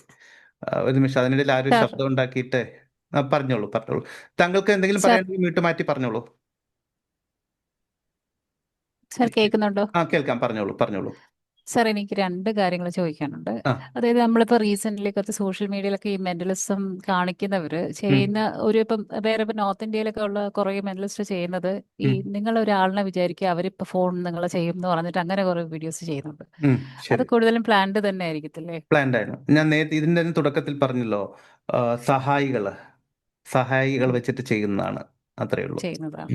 അപ്പൊ അതുപോലെ തന്നെ ഇപ്പൊ റീസെന്റ് കുറെ പേര് ഇപ്പൊ ഒരു ആർട്ട് സെലിബ്രിറ്റീസിനൊക്കെ വിളിച്ചിരുത്തിട്ട് 1 സെക്കൻഡ് അവരെ മയക്കിയിട്ട് പിന്നെ കുറച്ച് നേരത്തേക്ക് ഒരു ട്രാൻസ് മോഡിൽ കൊണ്ടുവന്നിട്ട് പിന്നെ അവർക്ക് ബോധമില്ലാതെ ഇത് പാമ്പാണോ എന്നൊക്കെ പറഞ്ഞ് കാണിക്കുന്ന അങ്ങനത്തെ കുറച്ച് അത് ശരിക്കും നമ്മളുടെ എഫക്റ്റ്. അതും തുടക്കത്തിൽ ഞാൻ പറഞ്ഞത്, റിയൽ ഹിപ്നോസിസിൽ അത് പോസിബിൾ ആണ്. തുടക്കത്തിൽ മുതലേ ഉണ്ടായിരുന്നില്ലേ? ഇല്ല, ഞാൻ കുറച്ച് ലേറ്റ് ആയിട്ട് ജോയിൻ ചെയ്തത്. അതുകൊണ്ട് ഹിപ്നോസിസിൽ അത് പോസിബിൾ ആണ്. പക്ഷെ പലപ്പോഴും അതിന്റെ മുന്നിലും ഇപ്പോൾ ഒരാളെ ഹിപ്നോസിസിന് വിധേയമാക്കണമെങ്കിൽ അതിന് ചില സാധ്യതകളുമുണ്ട്, ചില പരിമിതികളുമുണ്ട്. ഇപ്പോൾ അദ്ദേഹം ദുബായ് വിചാരിച്ചു എന്ന് പറഞ്ഞില്ലേ, അതുപോലെ തന്നെ ഹിപ്നോസിസിന്റെ കാര്യത്തിൽ എല്ലാ വ്യക്തികളെയും എല്ലാ സാഹചര്യങ്ങളിലും ഒരേ വിധത്തിൽ ഹിപ്നോസിസിന് വിധേയമാക്കാൻ സാധിച്ചുകൊള്ളണമെന്നില്ല. അപ്പോൾ അതുകൊണ്ട് തന്നെ ചില മുൻകരുതലുകൾ അവിടെ എടുക്കും ആദ്യം തന്നെ, എന്നിട്ടായിരിക്കും അതിലേക്ക് പോകുന്നത്. ഞാൻ വേറൊരു സാറിന്റെ ഹിപ്നോസിസിന്റെ ഒരു ബേസിക് ക്ലാസ് ഞാനിങ്ങനെ വീഡിയോ കണ്ടിട്ടുണ്ടായിരുന്നു. പുള്ളി ലൈവായിട്ട് ഇതുപോലെ തന്നെ ഒരു വെബിനാറിൽ ഇരിക്കുന്ന, ഇപ്പോ സാർ എൻ്റെ അടുത്ത് സംസാരിക്കുന്ന പോലെ തന്നെ സംസാരിച്ചുകൊണ്ട് തന്നെ അവരെ പെട്ടെന്ന് തന്നെ ട്രാൻസ്മോഡിൽ അവരെ ബോധമില്ലാതെ അവർ പോയി. പിന്നെ ആള് കുറേ വിളിച്ചിട്ടാണ് ആള് ഓർക്കം എണീറ്റ് വന്നത്. അപ്പൊ അത് ലൈവായിട്ട് അത് തീർച്ചയായിട്ടും സാധിക്കും എന്ന് പറഞ്ഞാൽ, ഇപ്പോൾ എന്നെ കേൾക്കുന്ന ഇപ്പോഴത്തെ ഈ വെബിനാറിലുള്ള തന്നെ കുറേ ഓഡിയൻസ് ഉണ്ടല്ലോ, ഇതിൽ ആരൊക്കെ വളരെ പെട്ടെന്ന് ട്രാൻസിൽ പോകുമെന്ന് എനിക്ക് നല്ല ധാരണയുണ്ട്. അപ്പം ഞാൻ ചൂസ് ചെയ്യുന്നത് ആ വിധത്തിലൊരാളെ ആയിരിക്കും. മനസ്സിലാവുന്നുണ്ടോ? ഇത് എന്താ വെച്ചാൽ ആൾക്ക് കുറെ ദിവസമായിട്ട് ഉറക്കമില്ല എന്ന് പറഞ്ഞൊരു കംപ്ലൈന്റ് പറഞ്ഞു. അപ്പൊ പുള്ളി പറഞ്ഞു, ഇല്ല ഞാൻ ഇപ്പൊ തന്നെ ഉറക്കി കാണിച്ചു തരാന്ന് പറഞ്ഞു. പറഞ്ഞില്ല സാർ, എനിക്ക് കുറെ ചിന്തകളുണ്ട്. അത് നമ്മൾ ആളെ ചൂസ് ചെയ്യുന്നതിൽ നമുക്കത് ചെയ്യാൻ പറ്റുമെന്ന് മാത്രമല്ല, ഞാൻ എൻ്റെ ഒരു എക്സ്പീരിയൻസ് പറഞ്ഞുതരാം. എനിക്ക് ഒരിക്കലും ഒരു അബദ്ധം പറ്റിയ കാര്യം കൂടി ഞാൻ പറഞ്ഞുതരാം. തിരുവനന്തപുരത്ത് ഒരിക്കൽ ഹിപ്നോസിസിൻ്റെ ഒരു ഹയർ ലെവൽ ക്ലാസ് ഞാൻ ചെയ്യാം. 3 ദിവസത്തെ ക്ലാസ്സാണ്. 3 ദിവസത്തെ ക്ലാസ് ചെയ്തിട്ട് 3 ദിവസം കഴിയാനായി, ഫ്രൈഡേ, സാറ്റർഡേ ആൻഡ് സൺഡേ. അപ്പോൾ സൺഡേ ഈവനിങ് ഓൾമോസ്റ്റ് ക്ലാസ്സൊക്കെ കഴിഞ്ഞു. ഒരു 4 മണിയൊക്കെ 5 മണി വരെയാണ് ക്ലാസ്. ഒരു 4-4:30 ആയപ്പോൾ വെറുതെ ഇതുപോലത്തെ ഒരു കാഷ്വൽ ടോക്കിനിടയിൽ ഞാൻ ചോദിച്ചു, നിങ്ങൾക്ക് ഇനി കൂടുതൽ എന്തെങ്കിലും അറിയേണ്ടതുണ്ടോ എന്ന് വെറുതെ ചോദിച്ചു. അപ്പോൾ ഒരാൾ എന്നോട് പാർട്ടിസിപ്പൻറ്റിനോട് ചോദിച്ചു, സാറേ, ഈ ഹിപ്നോസിസിൽ കണ്ണിൻ്റെ പവർ ഉപയോഗിച്ചിട്ട് ആളുകളെ മയക്കുമെന്ന് കേട്ടിട്ടുണ്ട്, അത് ശരിയാണോ എന്ന് ചോദിച്ചു. അപ്പം ഞാൻ പറഞ്ഞു, കണ്ണിൻ്റെ പവറിലൊന്നും ഒരു കാര്യവുമില്ല എന്ന് പറഞ്ഞിട്ട് വെറുതെ 2ാമത്തെ റോയിൽ അറ്റത്തിരുന്ന ഒരാളടുത്തേക്ക് പോയിട്ട് അയാളുടെ ഷോൾഡറിൽ വെറുതെ കൈവച്ചിട്ട് പറഞ്ഞു, എൻ്റെ കണ്ണിലേക്ക് ഒന്ന് നോക്കുമെന്ന് പറഞ്ഞു. ഇയാളിൻ്റെ കണ്ണിലേക്ക് നോക്കി, അപ്പോൾ തന്നെ മയക്കത്തിലേക്ക് പോവുകയും ചെയ്തു. അതായത് എന്താണോ ഇല്ല എന്ന് ഞാൻ സ്ഥാപിക്കാൻ ശ്രമിച്ചത് അത് സംഭവിച്ചു പോയി. വാസ്തവത്തിൽ അത് സംഭവിക്കാനുള്ള കാരണം എൻ്റെ കണ്ണിൻ്റെ പവറോ ഒന്നുമല്ല. സംഭവിക്കാനുള്ള കാരണം എന്താണെന്ന് പറഞ്ഞാൽ, ഈ പറഞ്ഞ വ്യക്തിയെ ഞാൻ ഈ 3 ദിവസത്തെ സെഷനിടയിൽ പല പ്രാവശ്യം ഹിപ്നോസിസിന് വിധേയമാക്കിയിട്ടുണ്ടായിരുന്നു. സോ എൻ്റെ ശബ്ദം കേൾക്കുമ്പോഴോ അല്ലെങ്കിൽ എൻ്റെ ജസ്റ്റ് ഒരു സ്നാപ്പിൽ പോലും ആൾക്ക് ട്രാൻസിലേക്ക് പോകാനുള്ള ഒരു അവസ്ഥയിലാണ് ഉണ്ടായിരിക്കുന്നത്. അത് ഹിപ്നോസിസിൻ്റെ ക്ലാസ്സിൽ പങ്കെടുത്തിട്ടുള്ളവർക്ക് അറിയാം. അതിന് സസെപ്റ്റബിലിറ്റി എന്ന് പറയും. അപ്പോൾ സ്നാപ്പിൽ പോലും ട്രാൻസിൽ പോകാനുള്ള വിധത്തിലാണ് ആ വ്യക്തി ഇരിക്കുന്നത്. ഞാൻ അന്നേരത്തെ ആവേശത്തിൽ നോക്കാൻ പറഞ്ഞു, അയാൾ പോയി. പക്ഷെ അത് അങ്ങനെയല്ല എന്ന് സമർത്ഥിക്കാൻ കുറേ ബുദ്ധിമുട്ടേണ്ടി വന്നു. പക്ഷെ അൺഫോർച്ചുനേറ്റ്ലി മറ്റൊരു കാര്യം സംഭവിച്ചത് എന്താണെന്ന് പറഞ്ഞാൽ, ആ ക്ലാസ്സൊക്കെ കഴിഞ്ഞ് പോയതിന് ശേഷം ആ ക്ലാസ്സിലുള്ള ഒരാൾ ഇവരെയൊക്കെ ഈ പാർട്ടിസിപ്പൻസിനെയൊക്കെ പേഴ്സണലി കോൺടാക്ട് ചെയ്തിട്ട് പറഞ്ഞു, ശരിക്കും അങ്ങനെ ഒരു കണ്ണിൻ്റെ പവറുണ്ട്, അത് അശോക് സാറിനുണ്ട്, അദ്ദേഹം അത് പറയാത്തതാണ്, ഞാനത് നിങ്ങൾക്ക് പഠിപ്പിച്ചു തരാം എന്ന് പറഞ്ഞിട്ട് പുള്ളി വേറെ ക്ലാസ് വെച്ചു. അതൊക്കെ പിന്നെ വലിയ പ്രശ്നങ്ങളായി, അത് വേറെ കാര്യം. അപ്പോൾ ആളുകളെ ഹിപ്നോസിസിലേക്ക് കൊണ്ടുപോകാമെന്ന് പറഞ്ഞാൽ പലരെയും വളരെ എളുപ്പത്തിൽ ഹിപ്നോസിസിന് വിധേയമാക്കാൻ പറ്റും. ഇപ്പോൾ കഴിഞ്ഞ വെള്ളി, ശനി, ഞായർ ദിവസങ്ങളിൽ എറണാകുളത്തൊരു ട്രെയിനിങ് ഉണ്ടായിരുന്നു. അപ്പോൾ അവിടേക്ക് നമ്മളിങ്ങനെ എറണാകുളം ട്രെയിനിങ്ങിലുണ്ടായിരുന്ന ആരെങ്കിലും ഇവിടെ ഉണ്ടോ? ഇപ്പോൾ ഈ വെബിനാറിലുണ്ടോ? ഉണ്ടെങ്കിലൊന്ന് പറയണേ. അപ്പോൾ അങ്ങനെയുള്ള ഹൈ ലെവൽ ക്ലാസ്സിനിടയിൽ ഉണ്ടോ? ആരാ ഒന്ന് വരാമോ? ഒന്ന് വീഡിയോയിൽ വരാമോ? വനജ. Okay, great. ഞാൻ ഈ പറഞ്ഞ സംഗതികളൊക്കെ കണ്ടതല്ലേ ക്ലാസ്സിലെ?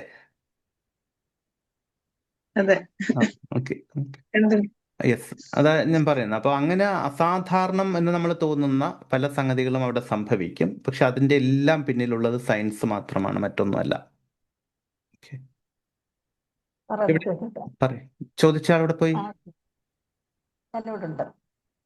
താങ്കളോടാണോ സംസാരിച്ചുകൊണ്ട് ചോദിച്ചിരുന്നത്? ഓക്കെ, സമയം തരാം. ഓക്കെ, ക്ലിയർ ആയോ? എനിക്ക് ക്ലിയർ ആയി. അപ്പം ഈ നോൺ ലിവിങ് നോൺ വെർബൽ ഒബ്ജക്ട്സിനെ നോൺ വെർബൽ ആണോ ചോദിക്കുന്നത്? നോൺ വെർബൽ അല്ല, ഇപ്പൊ നമ്മള് ഈ പറഞ്ഞ കണ്ണ് അല്ലെങ്കിൽ നമ്മള് തേർഡ് ഐ ഒക്കെ കൊണ്ട് യൂസ് ചെയ്തിട്ട് ടൈലിനെ ഗ്ലാസ് കൊണ്ട് പൊട്ടിക്കുക, അങ്ങനത്തെ കുറെ അതിന്റെ എല്ലാം പിന്നിൽ ഞാൻ ഈ പറഞ്ഞ മാതിരിയുള്ള സീക്രട്സ് ഉണ്ട്. ബട്ട് ഇവിടെ എനിക്കത് റിവീൽ ചെയ്യാൻ ബുദ്ധിമുട്ടുണ്ട്. അത്രയും ഞാൻ വേറൊരു കാര്യം കാണിച്ചു തരാം കേട്ടോ. ഒരു നോക്കട്ടെ, ഒന്ന് ട്രൈ ചെയ്യാം, അത്രേ ഉള്ളൂ.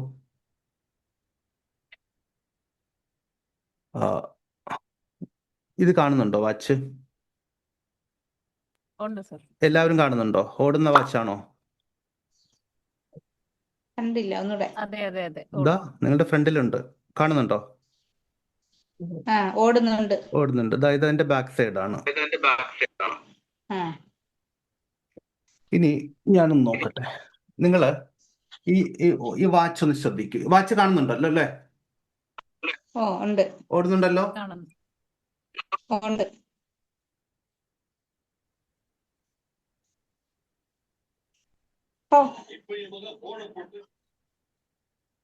എന്താ സംഭവിച്ചേ? ഇപ്പൊ ഓടുന്നില്ല. ഉറപ്പല്ലേ? അതോ തോന്നുന്നാണോ? ഇല്ല, ഓടുന്നു. ഇപ്പൊ ഓടുന്നു. നേരത്തെ ഒന്നുകൂടി നോക്കിയോ? ഇപ്പോഴോ? ഓടുന്നില്ല. എന്താ നോക്കിയോ? ഞാൻ ഈ കൈ എടുക്കുന്നുണ്ട് കേട്ടോ.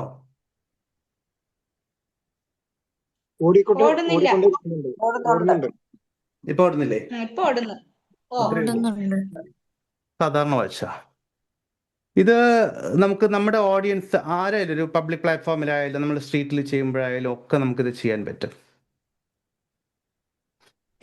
ആക്ച്വലി അതിന്റെ ട്രിക്കിലേക്ക് ഞാൻ ഇപ്പൊ തൽക്കാലം പോകുന്നില്ല. ബട്ട് ഇതൊരു ട്രിക്ക് മാത്രമാണ്, ഒരു കുഞ്ഞ് ടെക്നിക്ക് മാത്രമാണ്. ഇത് സ്പെഷ്യൽ വാച്ചൊന്നും അല്ല കേട്ടോ. ചില സ്പെഷ്യൽ എക്യുപ്മെന്റുകളിൽ ചെയ്യുന്ന സംഗതികളുണ്ട്. ബട്ട് നമുക്ക് സ്ട്രീറ്റിലുള്ള മറ്റൊരാളുടെ വാച്ച് വാങ്ങിയിട്ട് ചെയ്യാം. ഇപ്പൊ വീഡിയോ ഷോ ആയതുകൊണ്ട് ഞാൻ ഇങ്ങനെ ചെയ്യുന്നു എന്നുള്ളേ ഉള്ളൂ. ഇതിന്റെ പിന്നിൽ ഒരു കുഞ്ഞ് ടെക്നിക്ക് മാത്രമാണുള്ളത്, അത്രേ ഉള്ളൂ. അപ്പൊ ഞാൻ പറഞ്ഞു വരുന്നത്, ഇതുപോലെ പലതും ചെയ്തിട്ട് ഇത് ഞാൻ ഈ പറഞ്ഞ പോലെ കണ്ണിന്റെ പവറോ മനസ്സിന്റെ പവറോ ചിന്തയുടെ പവറോ ഒന്നുമല്ല, അങ്ങനെയൊക്കെ അവകാശപ്പെടുന്നുണ്ട്. ബട്ട് അതൊന്നും അല്ല. ചില പരിമിതികൾ ഉള്ളത് കൊണ്ട് മാത്രം ഞാനിപ്പോ അത് പറയുന്നില്ല, അത്രേ ഉള്ളൂ. Okay sir, okay, thank you.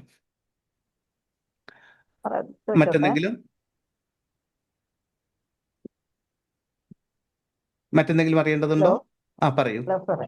പറയൂ. പിന്നെ സാറേ, ചിലര് മരിച്ചവരെ ഇങ്ങനെ കാണിച്ചിട്ടുണ്ട് യൂട്യൂബിലൊക്കെ.